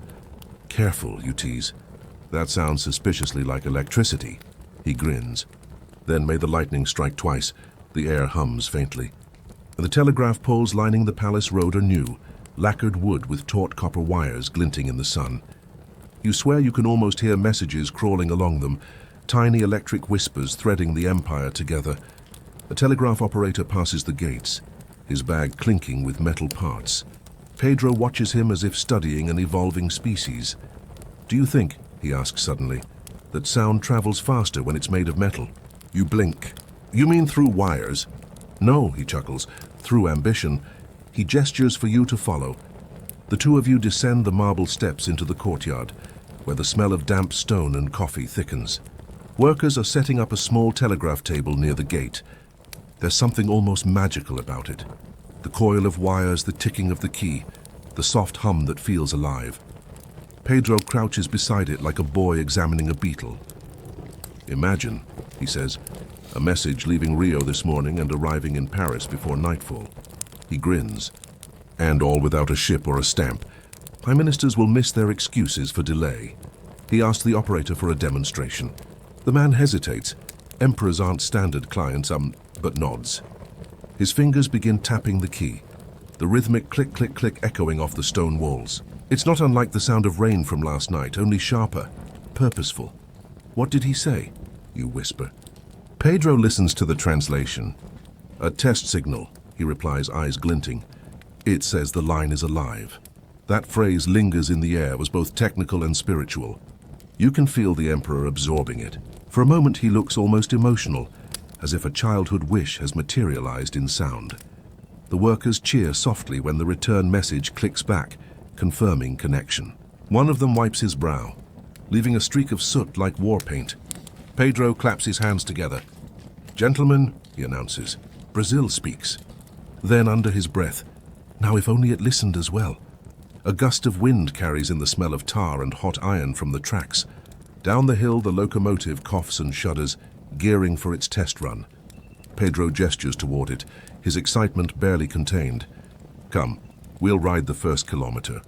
History waits for no carriage. You follow him through the mist toward the engine yard. The sound grows immense. Metal clanging, voices shouting, the sharp hiss of steam cutting through the morning air. It smells of oil and optimism. Workers scatter respectfully as the Emperor passes, some bowing, others too busy keeping the machinery alive to notice. The locomotive itself is beautiful in a brutal way, a black beast with brass bones. Its pistons tremble like the lungs of a sleeping giant. Pedro runs his hand along its side, leaving a streak in the soot. "Magnificent," he whispers. "Even the stars envy this noise." You climb aboard the cab with him, the air suddenly hot and dense. The firebox roars open, spilling orange light across his face. For a moment, he looks less like a scholar and more like a man at the forge of civilization itself. The engineer shouts something about pressure. Pedro waves dismissively. Yes, yes, full steam. What's progress without a little danger? You mutter, usually less paperwork, but he doesn't hear you, or pretends not to. The engine lurches forward. The sensation is raw and thrilling. The ground trembling, smoke whipping back, air tasting of metal. The Emperor grips the railing, laughing against the wind. "There!" he shouts. "You feel it? That's the sound of tomorrow." The train cuts across the countryside, past mangrove swamps and clusters of palm trees, past fishermen staring like statues. Children run alongside, waving. A dog barks at its own reflection in a puddle. The telegraph poles flash by in rhythmic intervals, like punctuation marks in an unending sentence. Pedro turns to you, hair wild from the wind. "One day," he says, "these lines will reach every corner of Brazil. Iron and copper, our new veins, and blood made of steam." You ask. He grins. "Exactly. Steam and ideas." For a while, neither of you speaks. The wheels hammer their own kind of hymn. You feel each vibration climbing up through your bones, merging with the beat of your pulse. The smell of soot clings to everything, the air thick and sweet with burning sugarcane from distant fields. Finally, Pedro speaks again, quieter this time. "You know, when I was a boy, I thought thunder was God rolling his wagons across the sky. Now I know it's us. We've stolen the sound." That line hits you harder than expected. You realize that for him, progress isn't conquest, it's translation. The empire doesn't march, but it hums, it clicks, it rolls. A sudden downpour starts, and a tropical, immediate. The rain hits the roof like applause. Steam rises, the world turning briefly to fog. The Emperor laughs again, soaked but unbothered. "Ah, the heavens approve," he shouts, or at least they're impressed by the noise. By the time the train halts, the sky is already clearing. The tracks glitter like veins of mercury. Pedro steps down carefully, boots muddy, coat plastered to his shoulders. He looks back at the locomotive with something like affection. "It's strange," he says. "We build these things to move forward, but when I watch them go, I feel the past clinging to the wheels." The workers cheer again, the first official run completed. Pedro shakes hands, signs papers, even poses for a daguerreotype. The flash explodes, leaving white ghosts in your vision. When the image fades, he's already dictating letters to the ministry. Orders for more telegraph lines, more rail, more schools to train engineers. His words come faster than the operator can write. In the distance, the city hums with the sound of progress, not loud, but everywhere. Hammering, typing, the rhythmic tap-tap-tap of the telegraph blending with the sigh of the sea. It feels like the whole world has found a new tempo.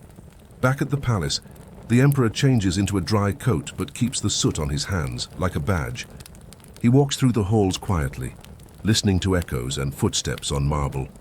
Distant bells, and somewhere deep inside, a faint vibration carried by the telegraph wire hidden in the walls. He stops suddenly. "Do you hear that?" You strain. "The telegraph?" "No," he smiles. "The future." The phrase lands so lightly that you almost laugh, but his expression stops you. There's reverence there, and fatigue. He knows that the hum of progress can become a roar. He sits at his desk again, the same one that once held the telescope, and begins to write. This time not to Europe, but to the provinces, to school teachers, engineers, governors, each letter a spark along the wire. "Tell them," he murmurs, "that knowledge must move faster than greed." He pauses, then adds softly, "or it will be replaced by it." The light outside shifts. The day leans into afternoon. A steamship whistles in the harbor, echoing faintly against the hills. You realize the whole city is vibrating now, not with chaos, but with intention. Historians still debate whether Pedro's fascination with technology was visionary or naive, whether his empire of wires and rails could ever carry the weight of its people's dreams. But standing here, with the scent of ink and soot thick in the air, you understand it didn't matter. He wasn't trying to win history. He was trying to teach it how to listen. The Emperor leans back, finally allowing himself a breath. His hand rests near the telegraph key, tapping absently. Click, click, almost like a heartbeat. You imagine if the world ever goes quiet again, that sound would still echo somewhere, in copper, in memory, in the hum of progress itself. Outside, the last of the morning mist burns away, revealing miles of shining track stretching into the horizon. You can almost see where they lead, not just north and south, but forward endlessly. And as the Emperor's pen moves once more, you feel it too, the faint vibration of something vast waking up, a rhythm that will soon carry voices, engines, and dreams across the world. You wake to the shimmer of a city sweating under its own ambition. The sun has barely risen, and already Rio hums like a hive. The hiss of the harbor, the metallic chatter of rails, the faraway cough of a steamboat working its way up the bay. The air feels damp enough to drink. It smells of salt, soot, and guava all at once. You lean over the balcony with Pedro II beside you, watching a landscape that seems to be rewriting itself in real time. Below, the city no longer moves by rhythm of tide or mule hooves. It pulses, telegraph poles ticking with invisible messages, ships hooting in reply, street vendors shouting over the clank of new rails. Even the palm trees look mildly confused, as if unsure whether they still belong in this version of Rio. Pedro smiles faintly. "It's like the Empire learned how to breathe faster," he murmurs, a voice caught somewhere between pride and worry. You reply, "Just don't let it hyperventilate." He laughs, the soft, slow kind that says he's been awake all night again. The morning is warm enough to melt ink. And it does, a small blot on his letter drying to the color of old coffee. You watch him tuck it away before stepping down into the carriage. He doesn't take the fancy royal one today. Instead, it's a dust-streaked open cab with wooden benches, meant for ministers and engineers, not emperors. You hop in beside him, your sleeve brushing against the cool brass handle of the telegraph key mounted to the carriage wall. A reminder that even while traveling, Pedro intends to stay wired into the bloodstream of progress. The road bends along the shoreline. A chorus of gulls follows, their cries cutting through the hiss of surf against stone. The Emperor adjusts his spectacles and stares across the glittering water, where barges now ferry crates of iron and wood upriver. Somewhere inland, he says, the rails are nearly reaching the Paraíba Valley, Brazil's coffee heart. A train, he muses, is really just a river that forgot to curve. Except rivers don't explode when someone overfeeds the boiler, you point out. He smirks. That's what engineers are for, to keep our metaphors from killing us. The carriage rattles on. As the city thins into hills, you begin to hear something strange beneath the clatter of hooves, a low vibration, like the earth clearing its throat. Then you see it, an unfinished bridge of steel and timber spanning a wide, sluggish river. Below, brown water slides past in lazy folds, carrying driftwood and patches of sunlight. Men shout from the scaffolding above it, Portuguese, African, indigenous, all languages blending into a single human hum. This is the Paraíba, the artery of the empire's expansion. Once it carried gold and slaves, now it ferries freight, coffee, and dreams of industry. The emperor steps down, brushing off dust that refuses to acknowledge royalty. He walks to the edge of the embankment and watches the builders haul a beam into place. Their shirts are dark with sweat. The air smells of sawdust, pitch, and something faintly metallic, the taste of transformation itself. One of the foremen, a wiry man missing 2 fingers, looks up nervously. "Majestade, it's an honor." Pedro waves a hand. "Just Pedro today," you grin. "Tell that to the newspapers." He kneels, picking up a handful of wet soil and letting it crumble between his fingers. "Do you hear it?" he asks quietly. You pause. There's the creak of wood, the slap of rope, the distant whistle of a train. But beneath it, yes, something subtler. The rhythmic suck and release of the riverbank as if the land itself is breathing. "That's progress," he says. "It never really stops. It only changes its current." You think about that. about how telegraph lines hum like veins, trains thunder like pulse beats, and letters cross oceans faster than birds. But progress, as you're learning beside this emperor, also has its undertow. That night, back in camp, the humidity is unbearable. The canvas tents sag with it. Someone burns coffee grounds in the fire to chase away mosquitoes. It works about as well as slapping philosophy at a thunderstorm. You lie awake listening to frogs, crickets, and the faint metallic click of a telegraph set up in the command tent. Each tap sounds like the ghost of rain, information falling somewhere far away. Pedro, still in his study coat, crouches beside the telegraph operator. His gray hair sticks up from the humidity. "Another message from Pernambuco?" he asks. "Yes, Majesty. The local line keeps dropping." He frowns. "Could be the salt air. Or politics." You mutter, "One corrodes faster than the other." He chuckles, but there's fatigue under it. For all his fascination with wires and rails, Pedro knows each connection he builds also exposes new tensions. Landowners fear losing their grip. Clergy murmur about science outpacing faith. Even the river seems uneasy, its once familiar silence broken by the noise of steam and ambition. Historians still debate whether Pedro's Brazil truly modernized or merely learned how to impersonate modernity. But standing here surrounded by sweat, soot, and the echo of hammers, it feels less like imitation and more like improvisation. A country inventing its own tempo between old rhythms. You hear thunder again, not from the sky this time, but from a locomotive testing its brakes on the far bank. Sparks flicker against dusk like fireflies on caffeine. The Emperor steps closer, his face illuminated by each brief flare. "There," he says softly, "that's the heartbeat I wanted to find." Later, over supper, salted beef, beans, and bread that tastes faintly of dust, the conversation turns unexpectedly poetic.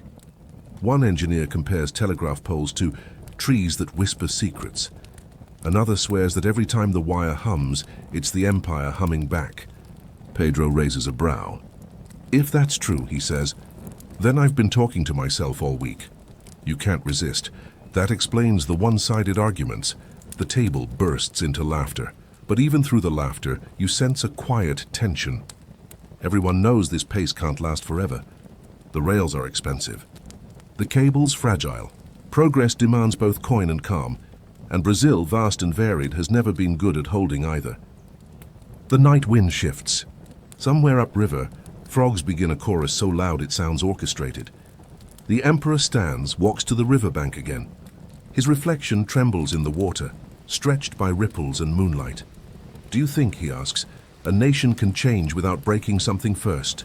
You think of the cracked bridge planks, the workers' blistered hands, the telegraph lines sagging between poles like tired sentences.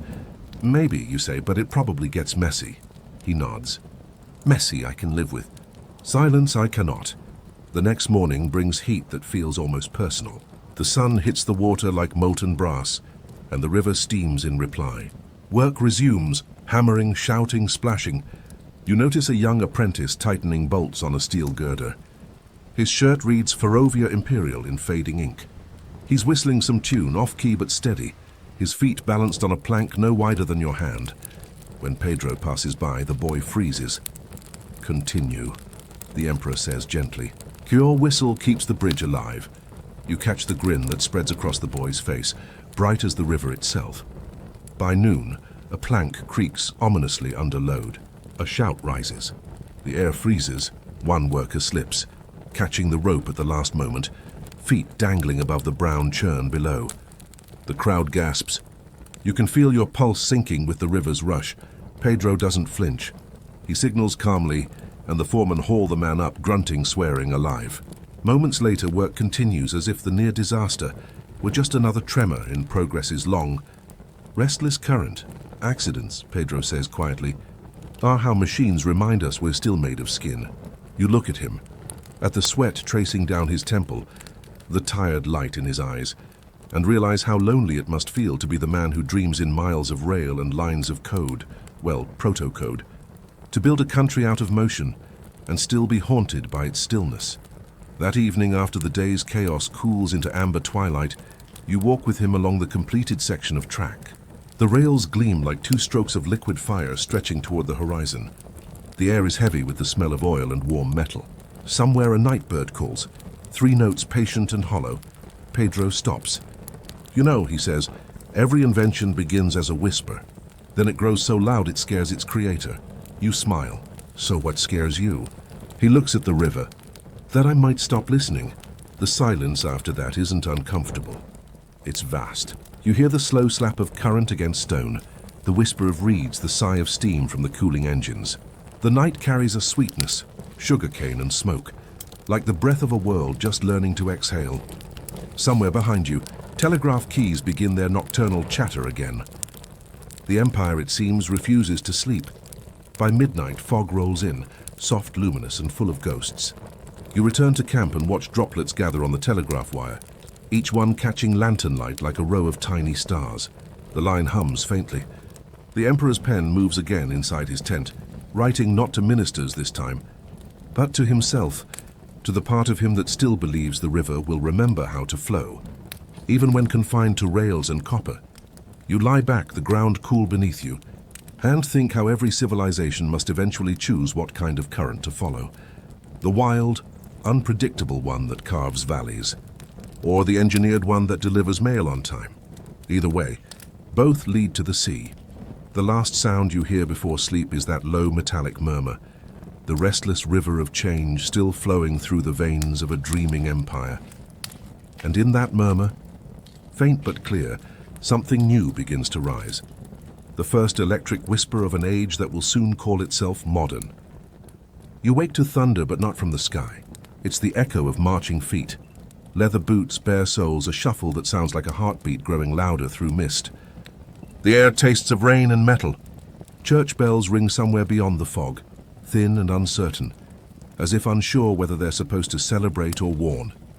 Rio is awake again, but this time it's not progress humming in its veins. It's something older, rawer, freer. You step out onto the balcony, and the morning feels alive in a different way, heavy, trembling, expectant. A low murmur rises from the streets below, thousands of voices converging toward one place. The Campo de Santana. "Majesty," says a servant, voice trembling with the same strange energy that fills the air. The crowds. They've been gathering since before dawn. Pedro II stands by the window in his nightshirt, hair half-combed, eyes unreadable. "Then it's not dawn," he says quietly. "It's something else waking."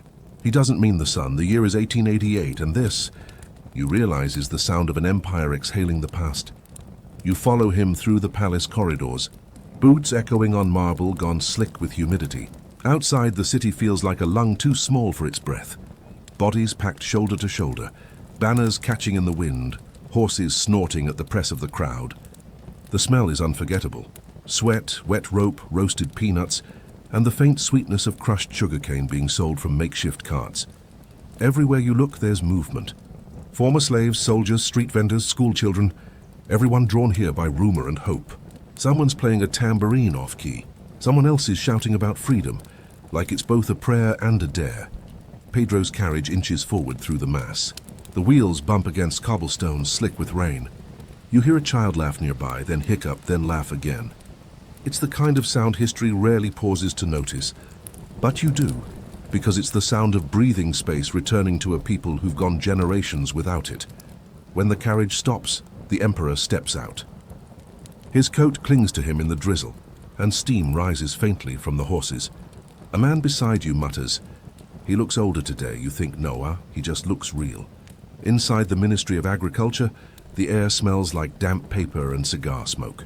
Ministers whisper like schoolboys caught cheating on an exam.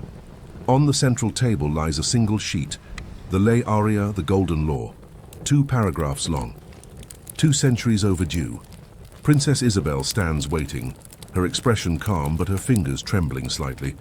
She's the one who will sign it, acting as regent while her father recovers from illness. But make no mistake, this is her moment. Pedro looks at her, and for a long time neither speaks. Then she says softly, "It's ready." He nods, voice roughened by both pride and warning. "Once written, it cannot be unwritten." You lean toward him. "Neither could the bridges we built." He smiles faintly. "True, but bridges don't bleed when crossed." The pen scratches. The sound is absurdly small for something that big, like the chirp of a cricket rewriting gravity. And just like that, after nearly 4 centuries, Slavery in Brazil ends outside the city erupts. Bells ring, properly this time, not hesitant but jubilant. Fireworks pop over the harbor, even though it's barely noon. The air fills with drumming, shouting, singing. Every sound at once, all of it crashing together into something wordless and wild. You can't help laughing as you step back into the streets. It's contagious. Someone throws you a flower. A mangy hibiscus missing half its petals. It lands on your shoulder, sticks to your damp coat. Abolição, a woman yells, shaking her fists skyward. You yell back, Abolição, even though your voice is half gone. The emperor watches from the steps of the ministry. His daughter stands beside him, hand still trembling. For once, he doesn't look like the scholar king or the astronomer. He just looks human, small against the tide of noise. You hear him murmur, "They call this freedom's dawn." But it feels more like high noon. You answer, "Noon's fine. Long mornings can't last forever." He laughs, tired, genuine. As the day blazes on, the celebration spreads through every street, every hillside. You walk through the markets, the alleys, the docks, seeing joy where yesterday there was resignation. Fishermen leave their nets and clap strangers on the back. Women pound cassava in rhythm with distant drums. Children chase each other through puddles like they've just learned what running is for. At one corner, an old man sits by the telegraph office, holding a rusted chain. You recognize it. A slave shackle broken clean through. He doesn't say a word, just tosses it into the gutter where it clangs softly against the curb. The sound lingers, metallic, final. Inside the telegraph office, the operator's hands shake as he sends out the message. Slavery abolished throughout the empire. The clicks echo down the line, traveling faster than ships, faster than disbelief. One clerk nearby whispers, "Imagine the wires carrying freedom." You can't resist. Just hope it doesn't lose signal halfway to Bahia. He snorts. "We'll build another line if it does." A group of boys bursts through the door, drenched and breathless. They're dancing in the square. One yells, "Even the police!" You grin. Well, if they can dance, it must be serious. As afternoon fades, the city takes on that post-rain glow. Golden, slippery, infinite. The bay mirrors the sky so perfectly, you can't tell which side the clouds belong to. Lanterns appear one by one, trembling in the breeze. And through it all, you feel something shift. Not just in the air, but in time itself. Historians still debate how ready Brazil truly was for abolition. Some call it inevitable. Others say it was forced by moral fashion, by foreign pressure, by exhaustion. But standing here in this messy, joyful chaos, none of that matters. What matters is that the empire has finally exhaled, and for the first time the air doesn't smell like ownership. Pedro joins you at the waterfront. His coat is gone, sleeves rolled, collar undone. He looks less like an emperor, and more like a man waiting for a train he knows won't stop here again. Freedom, he says almost to himself, sounds so simple. You tilt your head. It's not simple. It's just loud. He smiles at that. Yes, very loud. A moment passes. Then quietly, "And what happens tomorrow?" You don't answer right away. The question hangs in the humid air, caught between waves and telegraph wires. Somewhere, a trumpet tries to play a march and dissolves into laughter. Finally, you say, "Tomorrow's the hangover after the revolution." He laughs softly, that same thunder into applause sound you remember from the telescope nights. Night falls slow and heavy. From the hills, drums still beat, low, steady, carrying through the darkness like a pulse the empire didn't know it had. Candles burn in windows all across the city. Their light wavers in the humid air, forming tiny constellations over the rooftops. You think of the emperor's old telescope and how its brass eye once searched the heavens for meaning. Now you realize the stars are closer than ever, reflected in puddles, in eyes, in the polished buttons of a freed soldier's coat. Pedro stands beside you on the dock, hands clasped behind his back. A steamer bell rings out on the bay, two tones bright and final. "You know," he says, "I once believed modernity was made of iron and wire." "And now?" you ask. He watches the water shimmer gold under lantern light. "Now I think it's made of forgiveness." You look around at the singing, the fireworks, the chaos, the hope, and think maybe he's right. Or maybe, as usual, he's being too poetic for his own good. "Forgiveness rusts slower than steel," you offer. He chuckles. "I'll add that to the next proclamation." The last fireworks fade into smoke. The crowd thins. Somewhere a church choir begins to sing. Off-key but sincere. You feel the city settling. Still restless, still imperfect, but undeniably changed. A warm wind rolls in from the sea, carrying the scent of salt and something new, something like clean paper before ink touches it. Pedro watches the horizon for a long while. Then he says softly, "When they write about today, they'll say the empire freed its slaves." You glance at him. "And what will you say?" He sighs. "That the slaves freed the empire." The words hang in the air, shimmering. You realize you've just witnessed not the end of something, but its redefinition. The drums in the hills fade into a single heartbeat, slow and deep. And as you walk back through the sleeping streets, you know the next chapter won't be about kings or wires or even freedom, but about what a nation does once it finally learns how to breathe. The wind catches the last echo of laughter, carries it toward the darkened palace, and somewhere beyond the hills, a new sound begins to rise, faint, rhythmic, patient, like a train starting to move again, the sound of a future trying to remember its own name. You arrive in Lisbon before the dawn properly knows what to do with itself, a half-awake hour when everything smells of salt, soot, and old paper. The port hums like a seashell pressed to the ear of an empire long gone, and the Atlantic, for once, looks tired. The steamer's whistle fades behind you, its echo swallowed by gulls and the kind of fog that feels like it's thinking too much. You follow Emperor Pedro II down the gangway, and the first thing you notice is that he doesn't walk like a monarch anymore. He walks like a man who misplaced his country somewhere between the harbor lights and the horizon. "Europe again," he mutters, adjusting his coat. "How familiar." You glance at him. Familiar isn't always comforting. He smiles faintly. No, it rarely is. The cobblestones beneath your feet are slick from last night's drizzle, each step clicking like a typewriter line break. Around you, Lisbon stretches awake.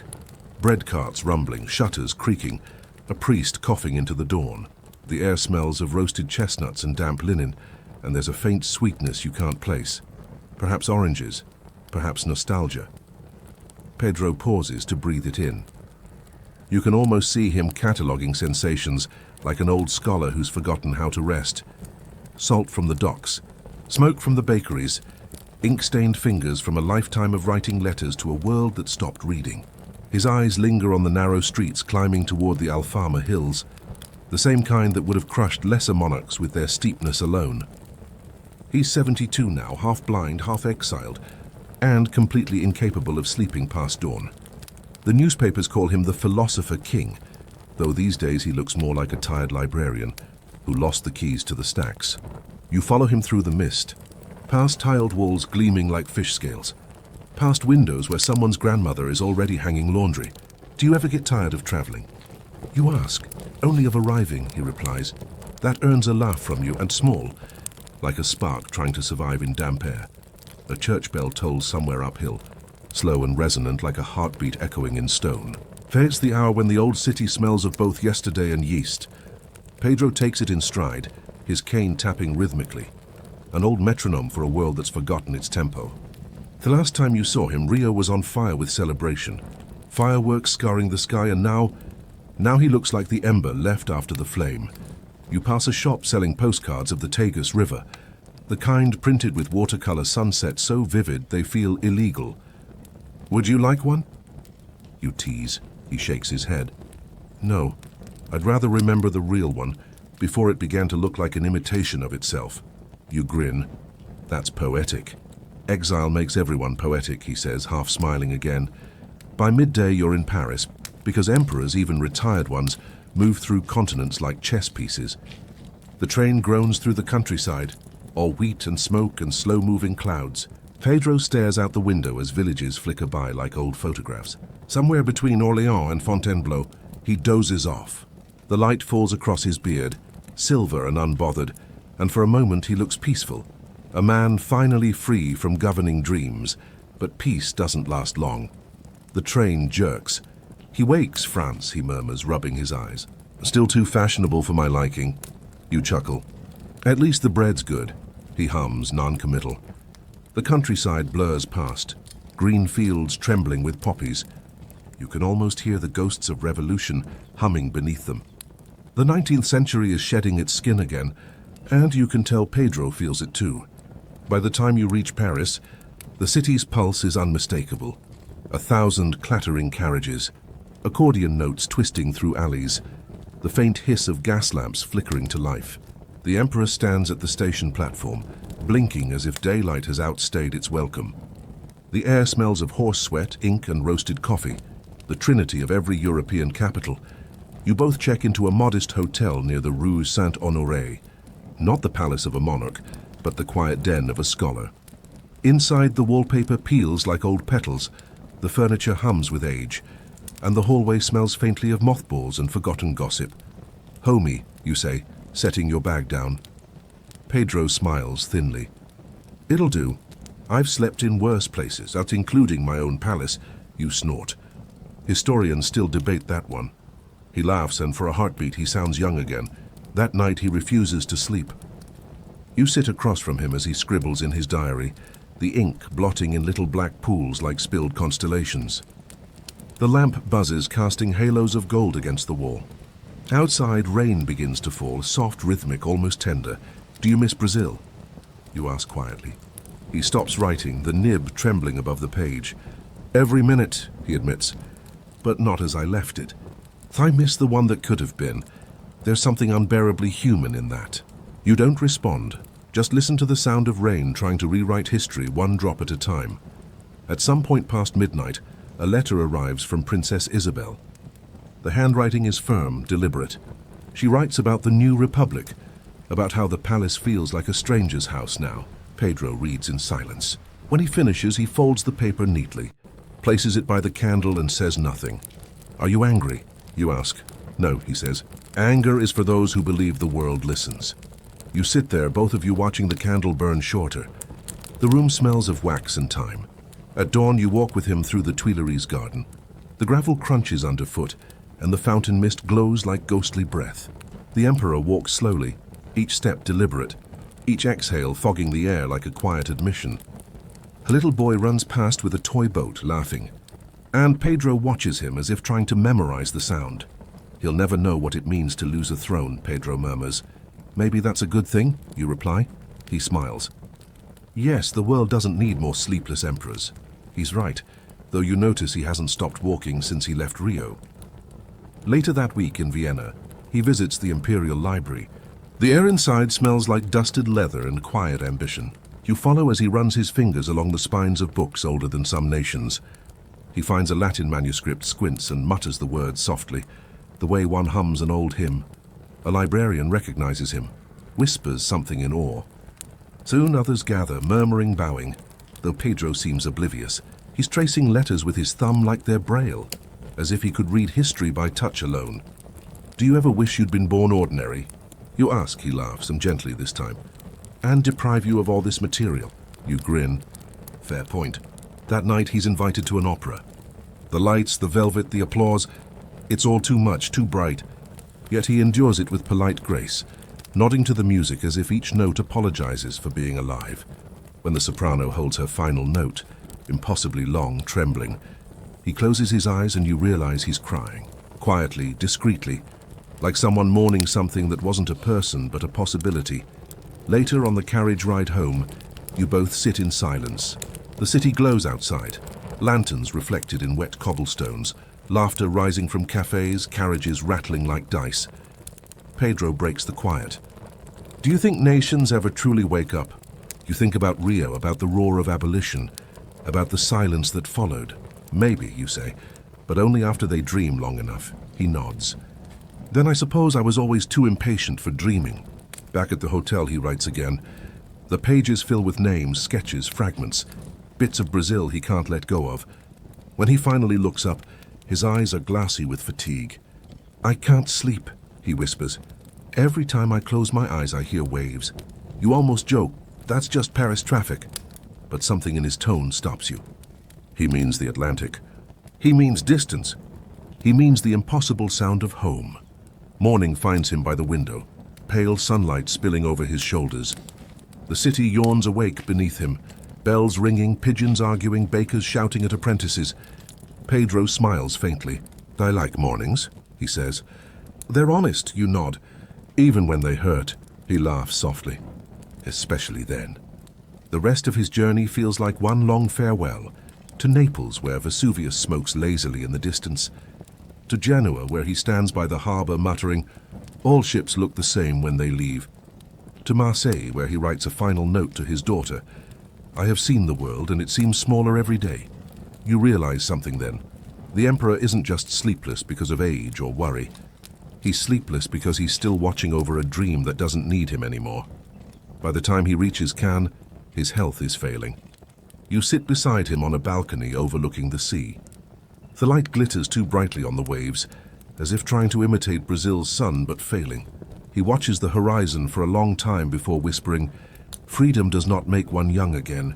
You smile gently. "No, but it makes you timeless." He chuckles, voice thin as paper.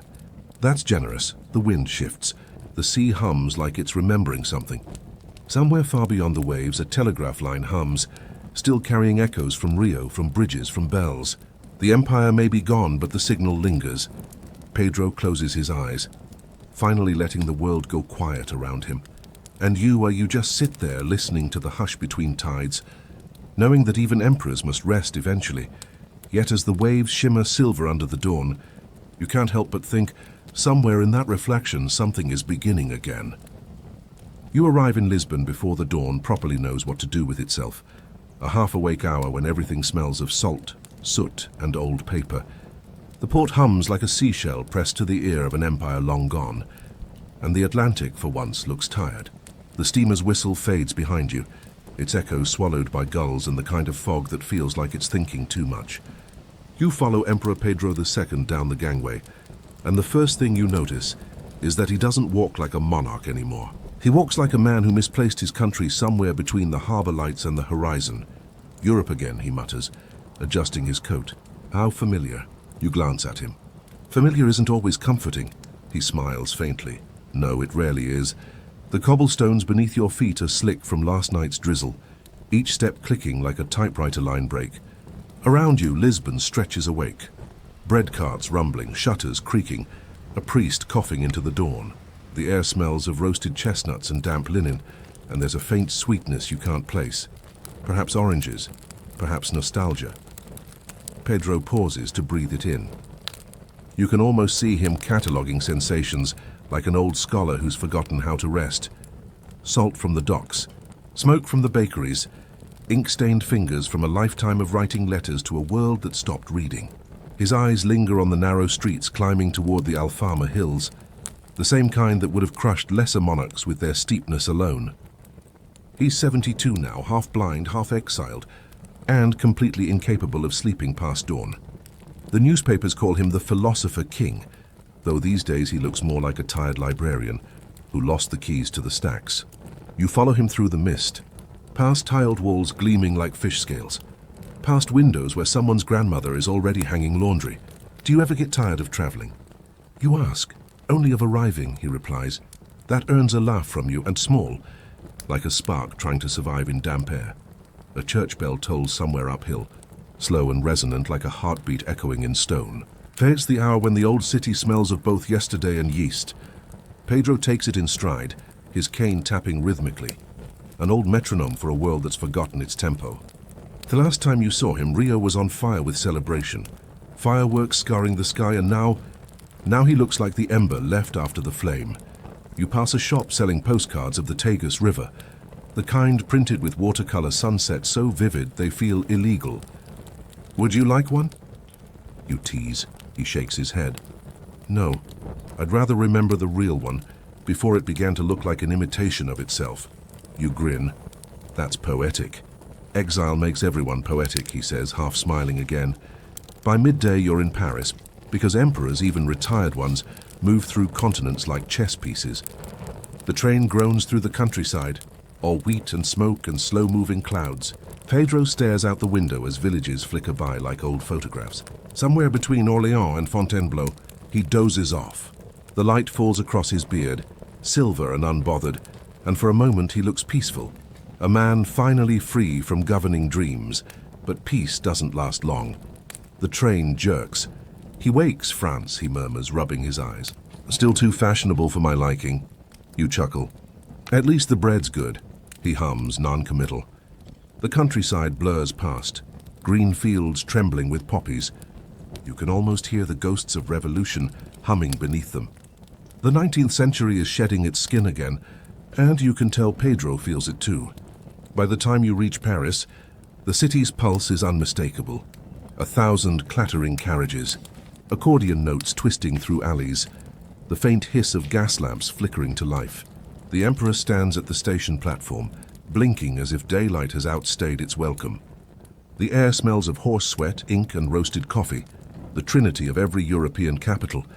You both check into a modest hotel near the Rue Saint-Honoré, not the palace of a monarch, but the quiet den of a scholar. Inside, the wallpaper peels like old petals, the furniture hums with age, and the hallway smells faintly of mothballs and forgotten gossip.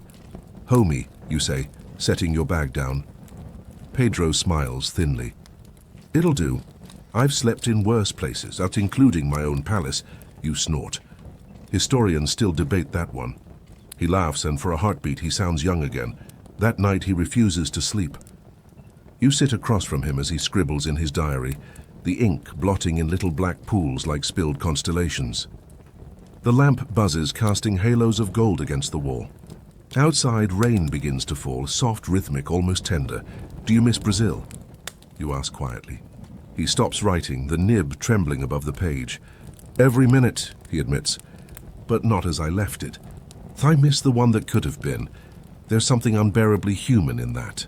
You don't respond. Just listen to the sound of rain trying to rewrite history one drop at a time. At some point past midnight, a letter arrives from Princess Isabel. The handwriting is firm, deliberate. She writes about the new republic, about how the palace feels like a stranger's house now. Pedro reads in silence. When he finishes, he folds the paper neatly, places it by the candle and says nothing. "Are you angry?" you ask. "No," he says. "Anger is for those who believe the world listens." You sit there, both of you watching the candle burn shorter. The room smells of wax and time. At dawn, you walk with him through the Tuileries garden. The gravel crunches underfoot, and the fountain mist glows like ghostly breath. The Emperor walks slowly, each step deliberate, each exhale fogging the air like a quiet admission. A little boy runs past with a toy boat, laughing, and Pedro watches him as if trying to memorize the sound. "He'll never know what it means to lose a throne," Pedro murmurs. "Maybe that's a good thing," you reply. He smiles. Yes, the world doesn't need more sleepless emperors. He's right, though you notice he hasn't stopped walking since he left Rio. Later that week in Vienna, he visits the Imperial Library. The air inside smells like dusted leather and quiet ambition. You follow as he runs his fingers along the spines of books older than some nations. He finds a Latin manuscript, squints, and mutters the words softly, the way one hums an old hymn. A librarian recognizes him, whispers something in awe. Soon others gather, murmuring, bowing, though Pedro seems oblivious. He's tracing letters with his thumb like they're braille, as if he could read history by touch alone. "Do you ever wish you'd been born ordinary?" You ask, he laughs, and gently this time. "And deprive you of all this material?" You grin. Fair point. That night he's invited to an opera. The lights, the velvet, the applause, it's all too much, too bright. Yet he endures it with polite grace, nodding to the music as if each note apologizes for being alive. When the soprano holds her final note, impossibly long, trembling, he closes his eyes and you realize he's crying, quietly, discreetly, like someone mourning something that wasn't a person but a possibility. Later, on the carriage ride home, you both sit in silence. The city glows outside, lanterns reflected in wet cobblestones, laughter rising from cafes, carriages rattling like dice. Pedro breaks the quiet. "Do you think nations ever truly wake up? You think about Rio, about the roar of abolition, about the silence that followed. Maybe, you say, but only after they dream long enough." He nods. "Then I suppose I was always too impatient for dreaming." Back at the hotel, he writes again. The pages fill with names, sketches, fragments, bits of Brazil he can't let go of. When he finally looks up, his eyes are glassy with fatigue. "I can't sleep," he whispers. "Every time I close my eyes, I hear waves." You almost joke, "That's just Paris traffic." But something in his tone stops you. He means the Atlantic. He means distance. He means the impossible sound of home. Morning finds him by the window, pale sunlight spilling over his shoulders. The city yawns awake beneath him, bells ringing, pigeons arguing, bakers shouting at apprentices. Pedro smiles faintly. "I like mornings," he says. They're honest, you nod. Even when they hurt, he laughs softly. Especially then. The rest of his journey feels like one long farewell. To Naples, where Vesuvius smokes lazily in the distance. To Genoa, where he stands by the harbor muttering, "All ships look the same when they leave." To Marseille, where he writes a final note to his daughter, "I have seen the world, and it seems smaller every day." You realize something then. The emperor isn't just sleepless because of age or worry. He's sleepless because he's still watching over a dream that doesn't need him anymore. By the time he reaches Cannes, his health is failing. You sit beside him on a balcony overlooking the sea. The light glitters too brightly on the waves, as if trying to imitate Brazil's sun but failing. He watches the horizon for a long time before whispering, "Freedom does not make one young again." You smile gently. "No, but it makes you timeless." He chuckles, voice thin as paper. That's generous. The wind shifts. The sea hums like it's remembering something. Somewhere far beyond the waves, a telegraph line hums, still carrying echoes from Rio, from bridges, from bells. The empire may be gone, but the signal lingers. Pedro closes his eyes, finally letting the world go quiet around him. And you just sit there listening to the hush between tides, knowing that even emperors must rest eventually. Yet as the waves shimmer silver under the dawn, you can't help but think, somewhere in that reflection something is beginning again. The morning you arrive in Petropolis, the rain is the color of tin and the sound of memory. It falls softly through the mountain mist, painting everything silver gray, and the cobblestones, the palms, even the air itself. You've been away for years, though the path feels rehearsed, like a dream that never stopped looping while you were gone. Inside the palace, now more museum than home, the corridors breathe in that cool, papery smell of old wood and polished ghosts. You can still feel him here, the sleepless emperor, even though his ashes rest far away in Portugal. His study is untouched. Dust lies over the furniture like snow refusing to melt. The maps are still pinned on the walls, hundreds of them, their colors faded to tea stains, their borders trembling with age. You stand there for a moment, listening to the silence hum like it's thinking. Somewhere outside, a distant thunder rolls, the kind that sounds more like a sigh than a storm. "Hey guys," you whisper to no one in particular. "Tonight we're walking through the quiet corridors of a mind that once held an empire, not in chains or palaces, but in ink and imagination." You laugh softly, the sound almost embarrassed. "And trust me, you probably wouldn't survive here. The humidity alone could turn your laptop into a fossil. So before you get comfortable, take a moment to like the video and subscribe, but only if you genuinely enjoy what I do here. Tell me where you're watching from and what time it is where you are. Now dim the lights, maybe turn on a fan for that soft background hum, and let's ease into tonight's journey together." You run your fingers along one of the maps. South America, mid-century. The paper has yellowed, the ink veins like old rivers drying on a parched land. Every inch of it has been annotated in his handwriting. Little notes about rainfall, trade routes and tribes half erased by time. Pedro II's mind, you realize, was a continent of its own, restless, detailed and endlessly mapped. A caretaker wanders in, an old man with a moustache so thick it could have been patented. He nods politely. "Still looking for him?" he asks. You smile. "Maybe just the part of him that kept the world in his head." He chuckles, sweeping slowly. "Then you'll never leave. He's not wrong." You wander deeper. There's a faint smell of tobacco and parchment, the ghost of candle smoke clinging to the curtains. On the desk under a glass dome lies a compass, brass dulled by years of indecision. You imagine Pedro staring at it on sleepless nights, as if north and south might finally agree on something. Outside, the rain slows, leaving only a drizzle soft enough to blur the hills. Through the window, you see Petropolis itself. Green roofs peeking through mist, the jungle pressing close as if eavesdropping. It's strange. The empire he once ruled feels smaller now than this room full of maps. You pick one up, the Amazon basin, drawn in faded greens. Notes scrawled in the margins read, "Uncharted, infinite, alive." He wasn't wrong. Do you think he ever stopped exploring? You ask the caretaker. "Not while breathing," he replies. "Maybe not after." You grin. "That sounds exhausting. Only if you need sleep," he says, tapping his temple. "Some men just keep dreaming in daylight." It's easy to picture him that way, the emperor alone at his desk, surrounded by papers, tracing invisible routes with his finger. You can almost hear him muttering in 3 languages, translating curiosity into geography. On one wall hangs a map of the Atlantic Cable, that great metal vein linking continents. The emperor had funded the connection between Brazil and Europe himself, believing information was the truest empire. The ocean, he once said, should carry words, not warships. You smile at the irony. Today your Wi-Fi struggles to load a video thumbnail. Progress, apparently, is still buffering. There's something quietly comic about it all. An emperor who preferred microscopes to medals, who loved Morse code more than monarchy. He once carried a telegraph key in his pocket, like other men carried revolvers. The man had seen the Eiffel Tower under construction and sighed, well, at least it won't rust as fast as politics. You imagine him now, head bent under lamplight, drawing new lines where oceans used to be. The mind, he'd written in one notebook, is a map that redraws itself each night.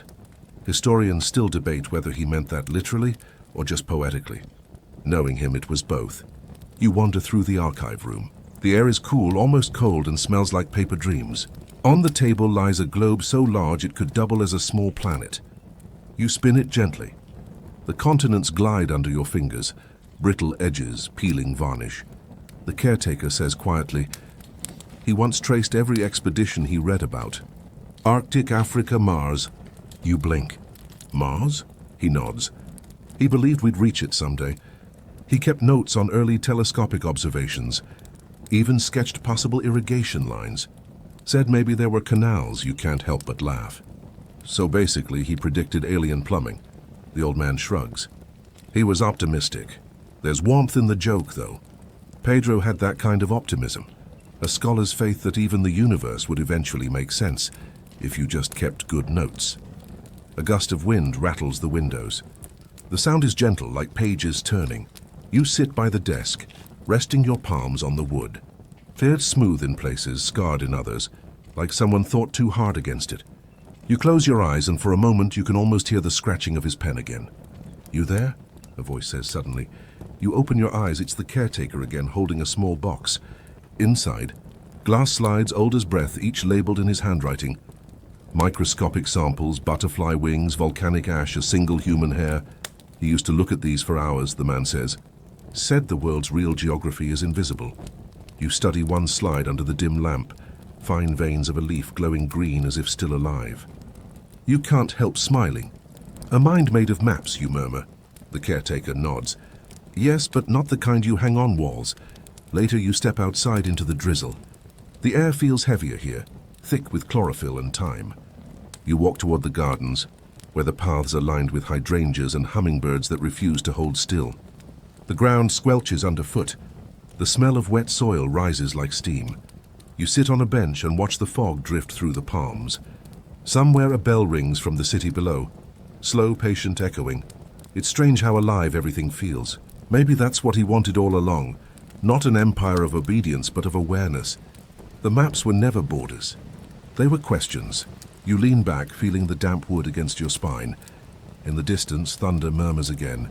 The sound rolls through the valley like a thought too big for words. You imagine him, somewhere beyond that sound, still tracing lines across the unknown. Maybe not of land, but of memory. Maybe not of geography, but of possibility. You glance back at the palace, its windows glowing dimly through the mist. It looks almost like a lantern floating in a sea of green. Funny, you whisper, how knowledge can haunt better than ghosts. As if answering, a drop of rain lands right on your notebook. You laugh quietly, helplessly. Okay, I get it. No sentimental metaphors. You pack up your things. The caretaker waves from the doorway, his broom now leaning like a weary sentinel. Find what you were looking for? He calls. You hesitate, then nod. Not what, who, he grins. He's everywhere in there. I know, you say. That's the problem. You head down the hill as the rain finally stops. The sun breaks through the clouds for the briefest moment, lighting the wet leaves until they sparkle like tiny maps themselves, veins of green and gold and silver. And you realize something simple and beautiful. A man's legacy isn't the borders he ruled, but the questions he left unfinished. Somewhere in the humid hush of Petropolis, the air seems to whisper one last thought, not from a king, not from a scholar, but from a dreamer who never stopped drawing lines between the known and the possible. The world is never smaller than your curiosity. You keep walking. The sound of your footsteps fades into the sound of rain returning. Light and infinite, and as the mist rises, you feel the faint tremor of another story beginning, one that will carry his maps and his sleepless wonder into a new century made of wires and wind. You walk back into the palace that is no longer a palace, more like a weathered, lung-breathing fog. The rain has not stopped. It only softens, like a conversation that doesn't know how to end. Petropolis hums beneath the clouds, and the corridor smells of damp paper and candle soot, even though electricity hums faintly from the walls now. Somewhere a generator coughs, the kind of sound that feels oddly human. You half expect Emperor Pedro II to clear his throat in reply. You're alone, except of course you're not. When you talk about ghosts in an old house, it's easy to imagine the classic kind. Sheets, whispers, chains. But the ghosts here are ideas, margins filled with ink that refuse to dry. A telegraph click that keeps echoing in an empty study. And tonight, for reasons you can't quite name, they decide to talk back. You hear it first in the tapping. Not the rain this time, but something closer. Inside the walls, maybe, you turn. The air has that subtle pressure of someone listening. The kind you feel when your phone camera suddenly decides to open itself. Don't be afraid, a voice says. It's smooth, measured, and ever so slightly amused. I'm used to visitors. You blink. I'm not afraid. You lie, which is what everyone says when they absolutely are. The figure takes shape, tall, thin, wrapped in the shadow of an overcoat. A beard faintly silver, a glint of spectacles that don't reflect the room but something else entirely, a soft blue light, as if the stars themselves were scribbling equations across the lenses. Pedro II, or at least, what's left of him. The emperor looks not so much ghostly as unfinished. His outline flickers like a film reel misaligned. I was reading, he murmurs, gesturing toward an open atlas on the desk, its pages glistening as though wet from memory. The Mississippi floods again. You blink. You're still keeping up? He smiles faintly. It is my curse and my comfort. You know, I was once the only monarch who corresponded with Morse himself. We spoke through dots and dashes across the Atlantic.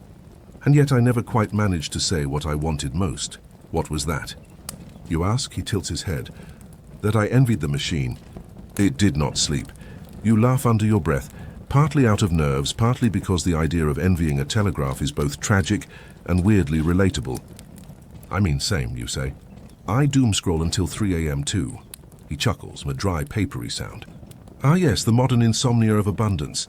Mine was the same, only my feed consisted of cables, schedules, and the stars. There's a comfort in how casually he talks about eternity. You notice the room feels warmer now, as if the conversation itself has coaxed life back into the furniture. The map on the wall ripples slightly in the lamplight. You swear you can hear faint Morse code in the rain.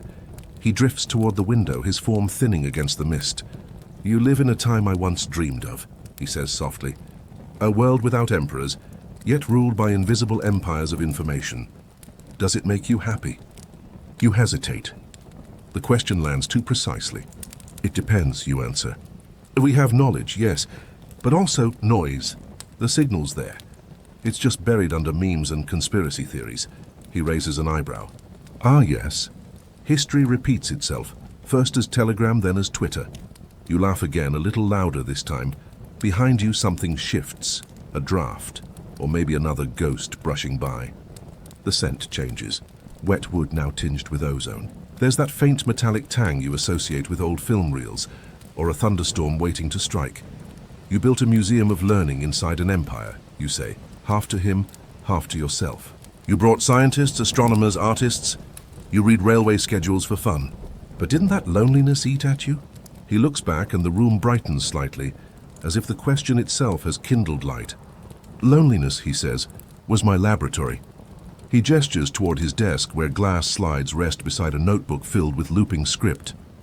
Each observation was a conversation, each silence and a reply I didn't yet understand. You sit down almost instinctively. The chair creaks. The cushion exhales dust and memory. What about the end, you ask? When they took your throne? He looks down, his voice gentler now. Ah, the end. Outside thunder mutters softly. Not anger, more like memory clearing its throat. I remember, he says, watching the ships leave Rio, the same horizon I once used to measure time by. They called it exile. I called it a continuation. You see, one does not stop observing just because the world stops looking back. You nod, feeling that strange empathy you get when history suddenly feels human. It's almost unfair. This man who once ruled a continent reduced to mist and recollection, still teaching you about curiosity. Historians still debate, you say quietly, whether you were too gentle for your own time. He smiles. Ah, they debate everything. That's what keeps them alive. He leans closer, his form barely holding together now, like candlelight stretched thin. Tell me, he says, in your time, do people still read? You hesitate. Some do, you admit, but attention is rare. Everyone's scrolling. Even I'm guilty. He studies you, eyes twinkling. Then you must scroll with intention. The rain grows heavier. The walls throb softly with the rhythm of water. You find yourself half drifting into the cadence of his voice. He begins to hum, a low, resonant tune that feels older than the room itself. When I studied optics, he murmurs, I learned that light never truly dies. It only travels farther than we can see. Perhaps conversation works the same way. You smile. You mean every thought is still somewhere out there? He nods. Every thought, every sigh, every unspoken question. Even yours, the air cools. A faint fog gathers around the lamp. You notice your breath joining his, both dissolving into the same invisible ether. I think you'd like the internet, you say. It's messy and loud, but it's also infinite. People talk to the dead there too, in forums, comments, archives. He tilts his head, curious. Ah, yes. The seance of data. You grin. Pretty much. He laughs again, but this time the sound cracks slightly, like a phonograph running out of wax. Then perhaps, he says, you and I are not so different. Both haunted by connection. Both talking to ghosts. You glance at the clock. It hasn't moved. Either it's broken, or time has politely stepped aside to let this conversation finish. Outside, lightning briefly illuminates the mist, and for a split second, you see more shapes, the faint silhouettes of other ghosts. A composer, a botanist, maybe even a librarian. All flickering, waiting, listening. Do you still love Brazil? You ask quietly. He turns. Always, but love is not possession. The truest love is curiosity. The wish to keep discovering someone long after they're gone. You feel the words land somewhere deep, like a seed settling in the dark. The silence afterward feels alive. A silence of comprehension, not emptiness. You realize this is what the Emperor chased all along. The invisible moment between knowing and not knowing, where wonder hums like static. Then faintly, from nowhere and everywhere at once, another voice joins. Softer, younger, Pi? It says. Pedro II freezes. His shape trembles. The word echoes, stretching across centuries like a thread of sound. He looks toward the door, and for the first time you see something close to fear. Or maybe longing. Isabel, he whispers. The room seems to breathe in, and then, just like that, he's gone. The air collapses gently, leaving only the rain, the map, the slow drip of memory on tile. You sit there for a while, unsure if you've just witnessed history or hallucination, maybe both. The scent of old paper lingers, mixed with petrichor and a faint sweetness, like vanilla from aged books. You reach out and touch the atlas. It's warm. There's a line drawn in pencil that wasn't there before. A faint curve from Rio to a point far out in the Atlantic. You trace it with your finger, feeling the graphite crumble slightly. And in that instant you understand. Conversations with ghosts never really end. They only shift frequencies, somewhere outside. The thunder fades into a low hum, not quite silence, not quite speech. And just as you're about to close the book, you hear one more faint whisper, carried by the wind through the half-open window. Listen carefully. The next message is already on its way. You lean back, eyes half closed, the rain sinking with your heartbeat, slow, even endless. The ghosts retreat, but the questions remain. And through the fog, something begins to glow again. Not the past this time, but the faint promise of dawn. The next morning arrives quietly, if you can call this light morning. It's more of a suggestion than a sunrise. The kind of pale grey that feels like someone forgot to turn the world fully on. The rain hasn't stopped. It's just evolved. Thinner now, more like silk threads drifting down than water falling. You hear it slide against the window panes, whispering softly, like someone turning pages in another room. You're still in Petropolis. Still in that palace that somehow breathes on its own. The maps are dry now, but your fingertips remember the faint warmth of that pencil line, the one drawn by hands that shouldn't exist anymore. You half expect another whisper, another flicker of starlight beard in the corner, but instead you find something else. It's a drawer, slightly open like a polite invitation. You hesitate, because everyone knows that in any haunted setting, the one thing you shouldn't do is open the drawer. But curiosity, as Pedro II himself would approve, wins again. Inside, letters, dozens of them, their edges browned, ink smudged into slow galaxies of blue and sepia. The air smells like iron, old glue, and the faintest trace of lavender, the perfume of paper that once knew human hands. You lift one and unfold it carefully. The sound is crisp, almost alive. The handwriting is elegant but dense, the loops of the pen curling like vines. You recognize the signature instantly. Dom Pedro de Alcântara, Emperor of Brazil. You smile softly. You again, you whisper. The letter begins, to no one in particular. Okay, that's already ominous. You read on. It's a reflection. An unsent letter to no address, dated a few months before his exile. He writes about silence, about standing on the palace balcony after the coup of 1889 and hearing the city buzz with rumors, laughter, fear. It is curious, he writes, to be dethroned not by war but by weariness. You pause. That line hits harder than expected. You imagine him, the scholar emperor, the man who loved telescopes and telegraphs, standing at that balcony listening not to shouts of revolt, but to the quiet exhaustion of a people ready for something new. It's almost too modern a downfall. The empire wasn't burned down. It just got... Cursed, you mutter. History has the emotional range of a tired group chat. The rain taps agreement. Another page catches your eye, smaller, torn from a notebook. It's a note to his daughter, Princess Isabel. Her name appears faintly through the ink blots, the eye drawn like a candle flame. My dear Isabel, I write, though I may never send this. You have done what was right, even if the world is not ready to see it. The act of freeing others must always imprison those who rule.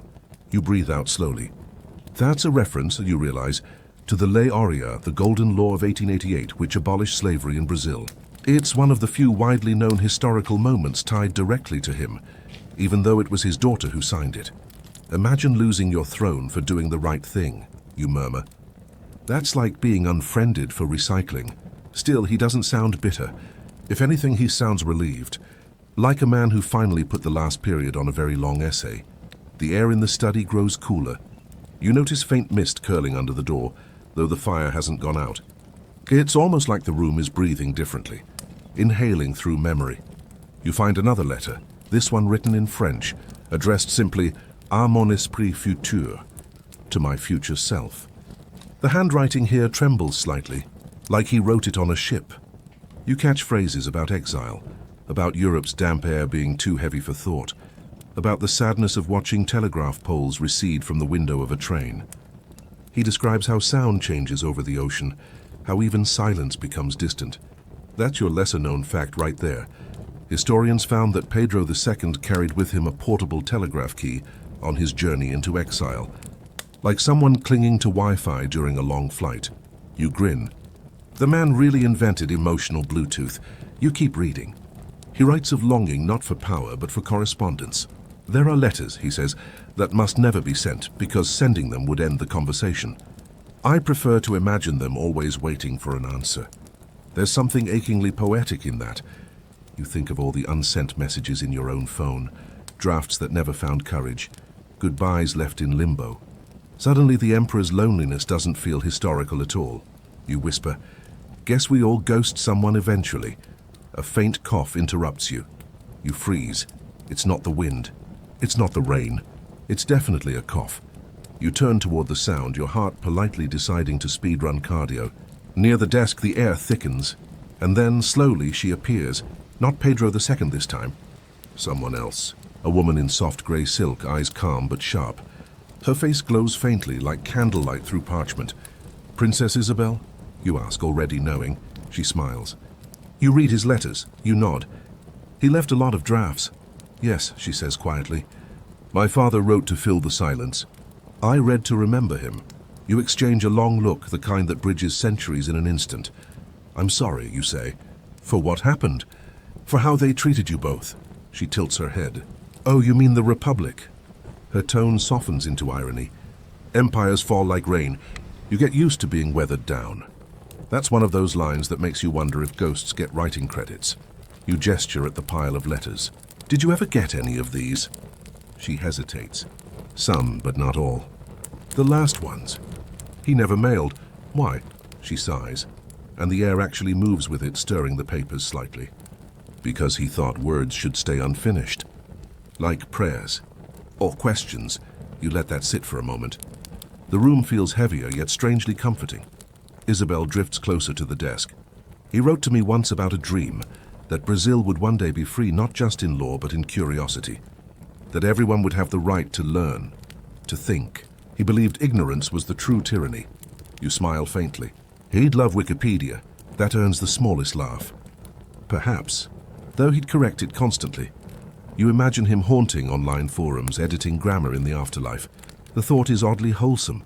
The princess looks out the window, where the rain has begun to glitter with the first trace of light. Do you know what I regret most? She asks softly. You shake your head. That we spent our last years apologizing to people who never read our words. We lived by ink. They lived by rumor. You think about that, how modern that sounds. Historians still debate whether your father's exile was inevitable, you say. She turns, eyes distant.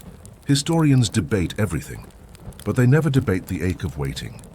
The silence that follows feels like it belongs in a cathedral. You can almost hear the sound of her heart when she was alive, that rhythmic pulse of duty and doubt. Then, gently, she reaches toward the letters, and one lifts on its own, floating between you. The seal breaks soundlessly. Inside is just one line. To my daughter, the empire is only geography. The heart is what remains ungoverned. You whisper, that's beautiful, she nods. He never sent it. And then, almost like the rain exhaling, she fades. The paper drifts down, lands softly beside the others. The room is quiet again, but not empty. You can feel something vast humming beneath the silence, as if every unsent letter has joined the same invisible post office of eternity. You sit there, fingertips on the edge of the desk. The air tastes faintly metallic, the taste of ink drying. Somewhere outside, a bell tolls. Slow, uncertain, like it's not sure what time it is anymore. You glance at the letters again. Maybe it's the light, maybe it's imagination. But one of them seems newer. The ink darker, fresher. You pick it up, your name is on it. Okay, you whisper, half laughing. That's new, you open it. Inside, just one line. If you are reading this, then curiosity has done its work. You stare at the words until they blur. Somewhere between the fog and the faint warmth in your chest, you realize this is how history really survives, not through monuments, but through curiosity that refuses to stop asking questions. The rain eases to a drizzle. Light begins to seep through the window, shy like someone peeking in after a long night.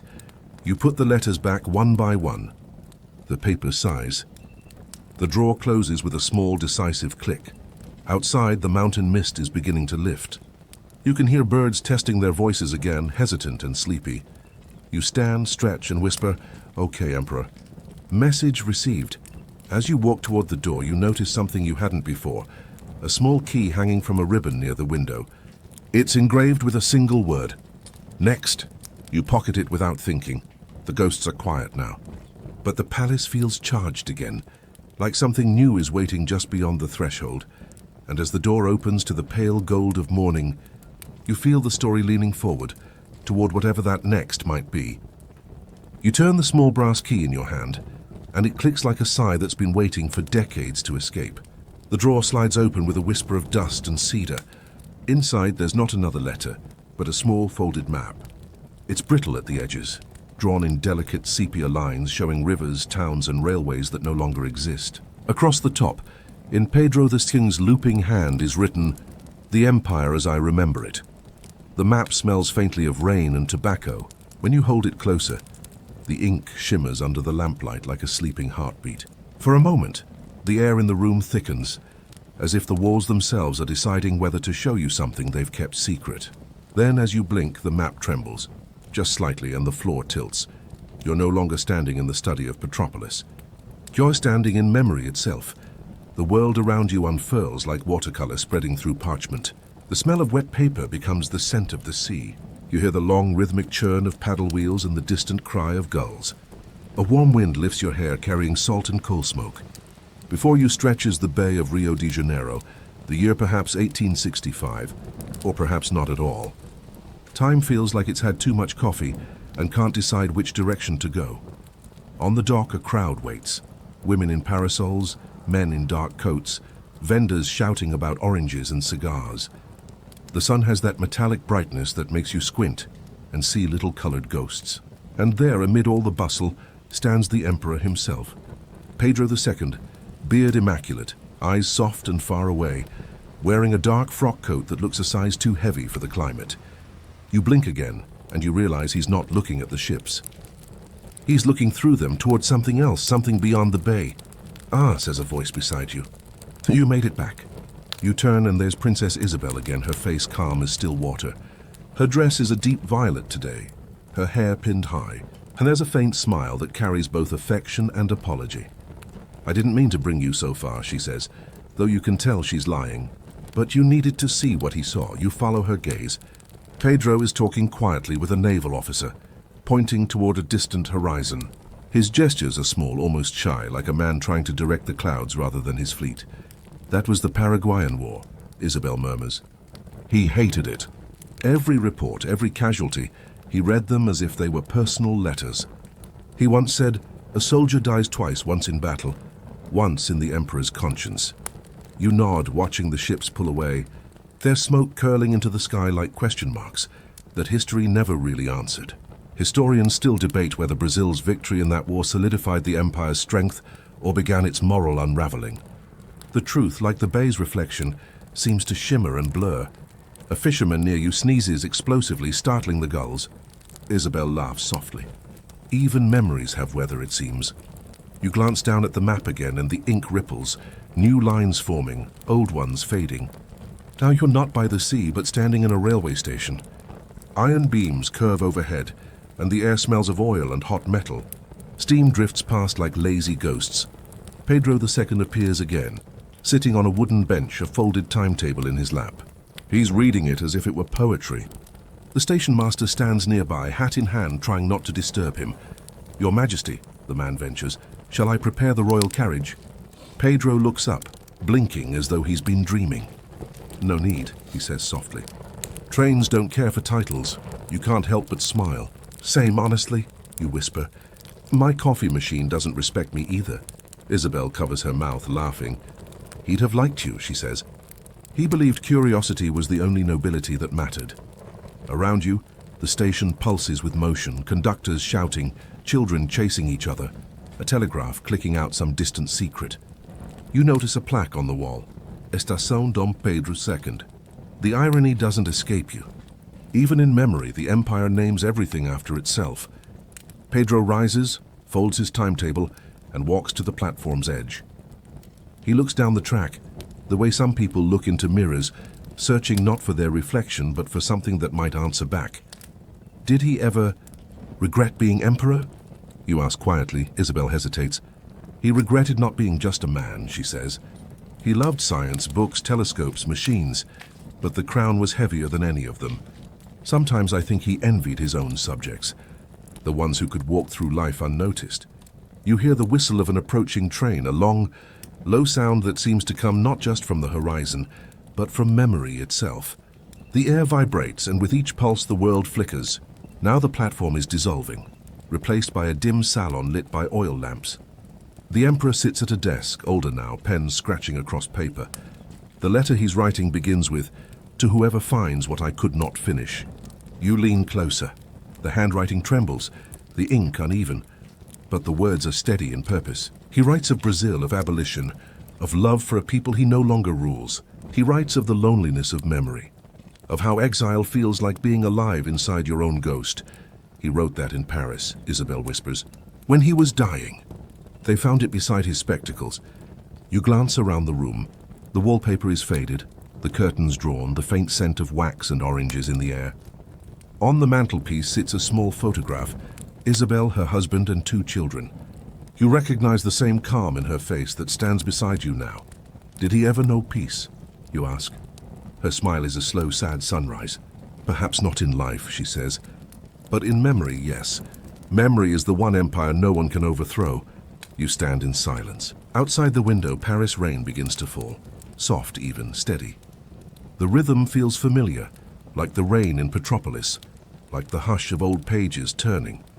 Pedro's ghostly hand lifts, finishes the final line, and sets the pen down. Enough, he whispers. Let the rest be dream, the words linger, echoing. You almost feel the ink seep into the air. Then from somewhere behind you, a faint sound like the turning of a key. You spin around. The map has reappeared, floating gently mid-air. Its edges glow with a quiet gold light. One by one, the cities shimmer, then fade, leaving only a single word written across the parchment. Return. You blink, and the light dims. The map folds itself once, twice, and falls back into your hands. Isabel steps closer, her voice a whisper. Every empire ends twice, she says. Once in the world and once in memory. But as long as you remember, he does not fade. You nod, swallowing against the sudden lump in your throat. And you? You ask softly. What happens to you when memory sleeps? Her expression turns tender, almost teasing. Maybe I'll visit someone else's dreams, she says. Maybe I'll wait in a museum beside the old throne, pretending to be made of marble. She looks at you one last time, her form already thinning like mist. Or maybe, she adds, I'll be right here until you wake. The rain thickens. The lamps flicker. And the room, Paris, Petropolis, every corridor of the past, begins to dissolve. You hear the low hum of a train again, but this time it sounds more like a heartbeat. The scent of cedar returns, the desk reforms, the key cool in your hand once more. The drawer is empty now. Only the echo of voices remains. You exhale, feeling the strange calm of someone who's just returned from centuries away. Then faintly, from the far end of the room, a clock chimes 3 times, and behind the ticking, behind the soft drip of rain, you hear something else, a low murmur like a crowd gathering, and the distinct crackle of an old phonograph warming up. You look toward the sound, something is waiting there, another voice, another story spinning itself awake, and as you take a step closer, you realize the empire may be gone, but the echoes have not finished speaking. The phonograph's crackle deepens into a steady whisper, a thread of sound that winds around the room like smoke. The lamp's light flickers, gold and tired, and then, so faintly you almost miss it, a note of music begins. It isn't a song you recognize, though it sounds vaguely like a waltz played too slowly, as if the memory itself is afraid of waking up too fast. The air changes, warmer, softer. There's the faint scent of varnished wood and old paper. You blink, and the study around you bends, elongates, stretches into something new. You're standing in a library. It's autumn outside, the kind of slow, thoughtful autumn that feels like a deep exhale. Through the high windows, light slants in gold strips, catching the motes of dust that drift like tiny planets in a private solar system. The shelves tower above you, endless as confession, their spines glowing umber and crimson and deep moss green. Somewhere a clock ticks, patient as an old librarian's heart. You take a step forward and the wooden floor creaks like it's been waiting centuries to gossip. The air smells of ink, apples, and smoke from a distant fireplace. A faint breeze moves through the corridor, carrying with it a whisper, "Return." You recognize the voice. The same one that spoke from the map, from the rain, from between the letters of a long-dead emperor. "Pedro?" You murmur. There's no answer, but the phonograph hum shifts, its needle tracing some invisible groove in the air. You look around. The library feels both Brazilian and European, like 2 worlds spliced together by nostalgia. You see tropical hardwood beside cold marble, and shelves holding not just Latin treatises, but Portuguese poetry, Egyptian travelogues, and pamphlets about steam engines. You realize this is his library, the collection Emperor Pedro II built over a lifetime, a vast personal archive of curiosity. You run your fingers along the books. The leather is smooth, the embossed titles fading. Astronomia Nova, Viagens na Amazônia, a Arte de Governar. You pull one out at random. On the use of telegraphy in modern states, you smile. Of course he'd own that. A voice behind you answers, "He didn't just own it, he funded half of it." You turn, startled. A man stands there, translucent but cheerful, wearing a frock coat dusted with spectral autumn leaves. He bows with exaggerated politeness. "Viscount de Mauá," he says. Industrialist, railroad builder, entrepreneur, occasional headache for monarchs. You grin. And full-time ghost, apparently? He laughs, tipping an invisible hat. Occupational hazard. Someone must keep the archives company. He gestures for you to follow, leading you deeper between the shelves. His Majesty spent hours here. You know he catalogued books himself. Wouldn't trust even librarians with it. Said memory was a form of government. You nod, the words settling heavily in your mind. Sounds like the sort of thing only a philosopher-emperor would say. Or a lonely one, Mawa replies softly. You pass a reading table covered in maps, feathers, a broken magnifying glass. A cold draft brushes your cheek.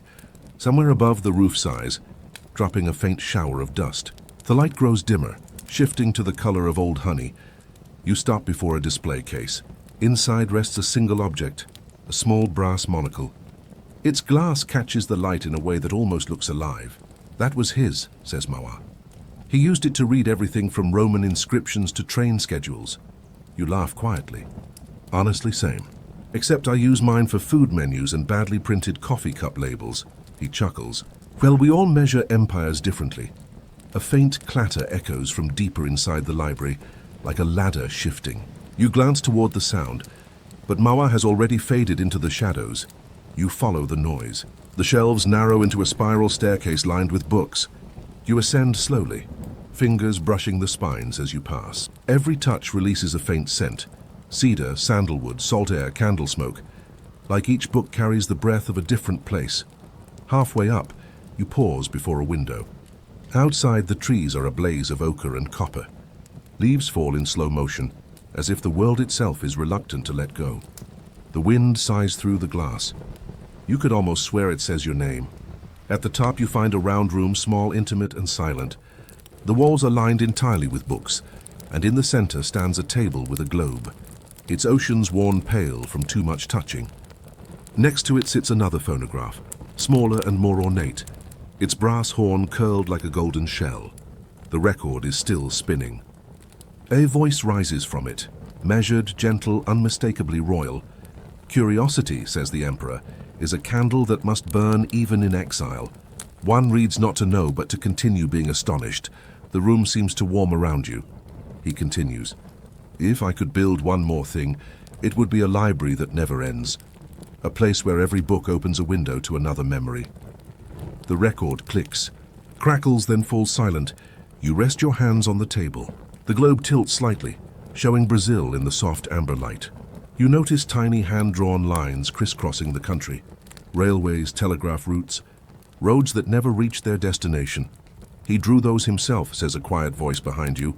You turn and see Isabel again. Her violet dress has turned the color of dried roses. You always find me near his words, she says, smiling. He thought the empire might survive as ink, if not as crown. You tilt your head. Did it? She glances toward the window, where the trees are still letting go of their leaves. Historians still debate that, she says, but the books remember. You both stand quietly for a while. Dust drifts through the light like slow snow. Finally, you ask, what happened to this library? She sighs, the sound soft as turning pages. After the monarchy fell, much was lost. Some volumes went to Europe, some were sold, some burned. But a part of it, his journals, his letters, his dreams, remains here between memory and dust. This place is what survives when history forgets to. You walk around the table, tracing your finger along the globe's equator. The paint flakes slightly. It's sad, you say, how knowledge outlives its keepers. Isabel smiles faintly. That's its mercy too. A sudden gust rattles the window panes.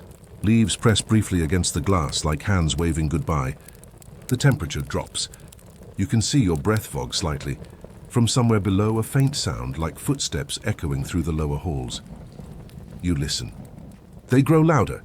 Another visitor, you whisper. Isabel shakes her head. No, only the librarian. A moment later he appears, a tall, stooped figure in a brown overcoat, carrying a candle that flickers nervously. His face is shadowed, but his voice is calm. You shouldn't be here after dusk, he says. Sorry, you reply automatically. I didn't see the opening hours posted. He chuckles, low and hollow. We don't keep them. The living rarely visit. He walks to the globe, adjusts it gently, then looks up at you. He always believed knowledge could outshine grief. But every candle leaves a little smoke. You swallow. And what about you?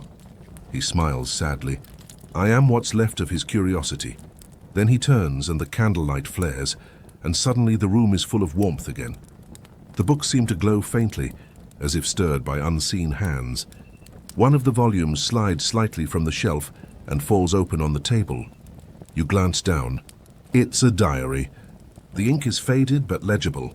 The date, 1889, the year the empire fell. The entry reads, "If I must lose the world I built, let me at least keep its stories." For stories are the rails upon which the past continues to travel. You exhale, barely aware that you're smiling. Isabel touches the page lightly. "He wrote that the day before we left for Europe," she says. "He knew the end was near, but he also knew that memory, like autumn, never truly ends. It only changes color. Outside, the light deepens to amber, then copper, then the kind of velvet darkness that invites both sleep and confession." You look up at the shelves again. Every book seems alive now, whispering, rustling faintly, breathing with the warmth of remembered hands. You could stay here forever, among the scent of paper and the hush of history. But the phonograph downstairs hums again, louder this time. You feel the vibration through the floorboards. The air trembles with static. "Time to go?" you ask. Isabel nods. "He's waiting. For me. For anyone still curious enough to listen."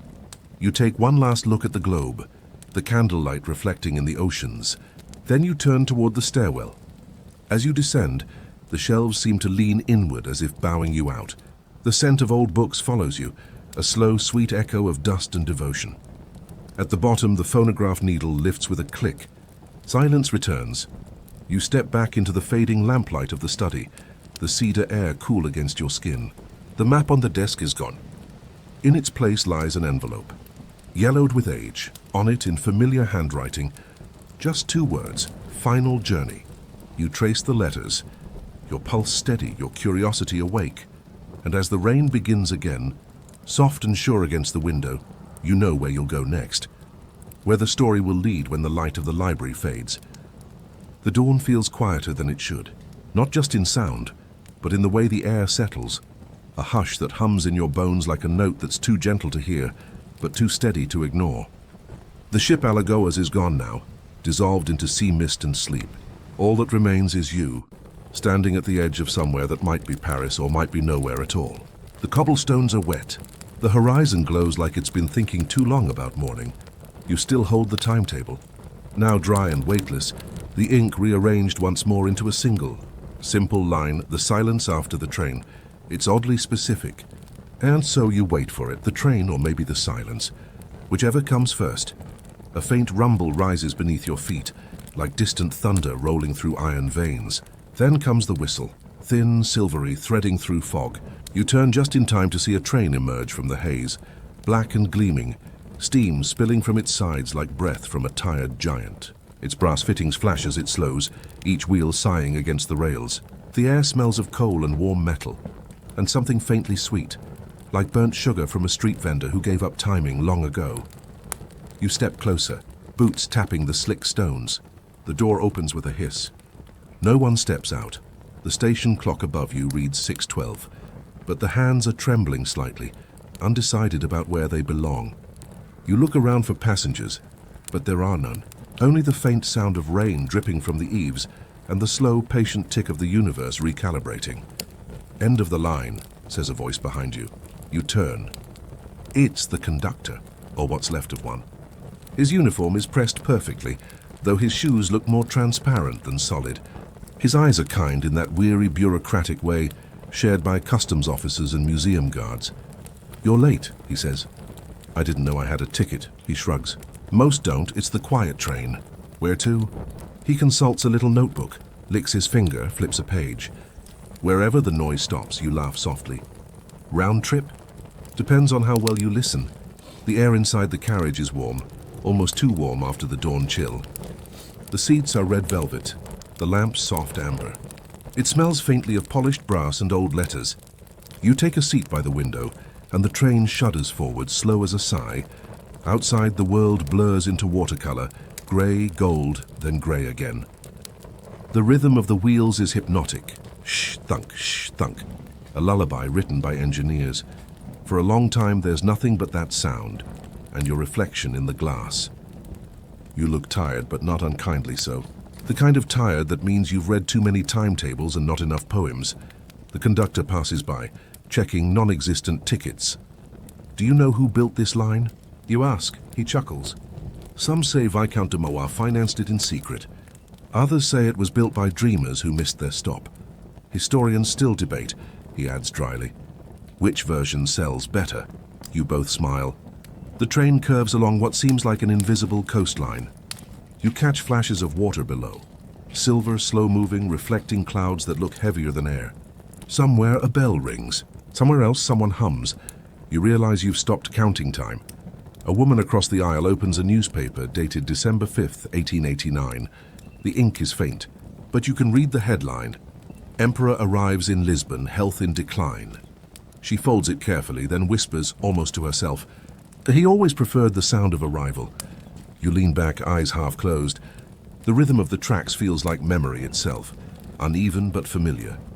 Do you ever wonder, says the conductor from the doorway, why trains make people sentimental? Because they move and we don't? He grins. Exactly.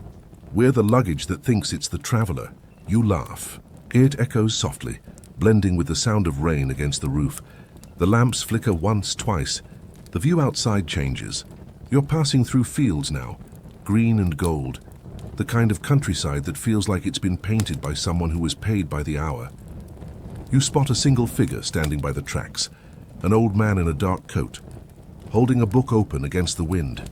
He looks up as you pass, and though the distance is impossible, you swear it's him, Pedro, or maybe the idea of him.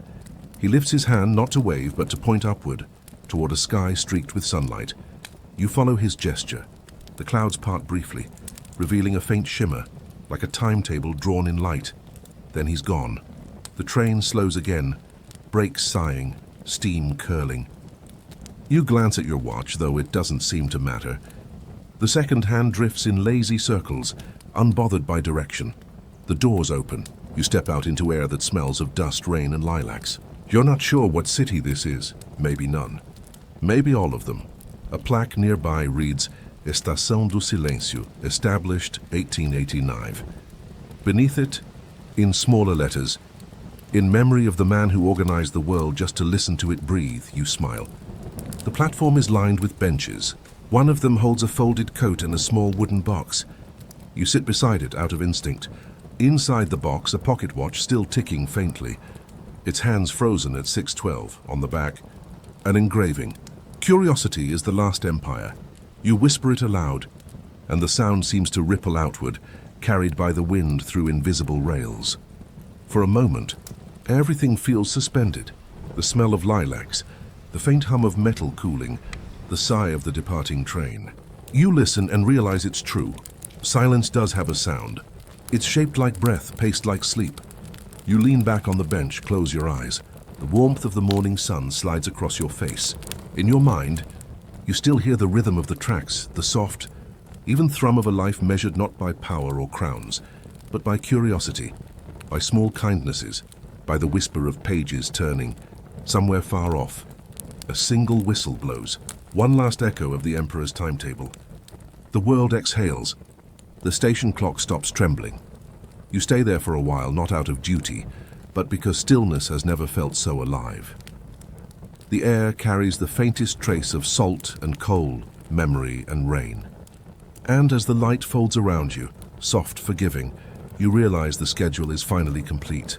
There's nowhere left to go, and that somehow is arrival enough. So you sit in the silence after the train, letting the world slow into its own heartbeat. The day drifts open like a curtain, and you can almost hear the Emperor laughing somewhere just beyond the sound.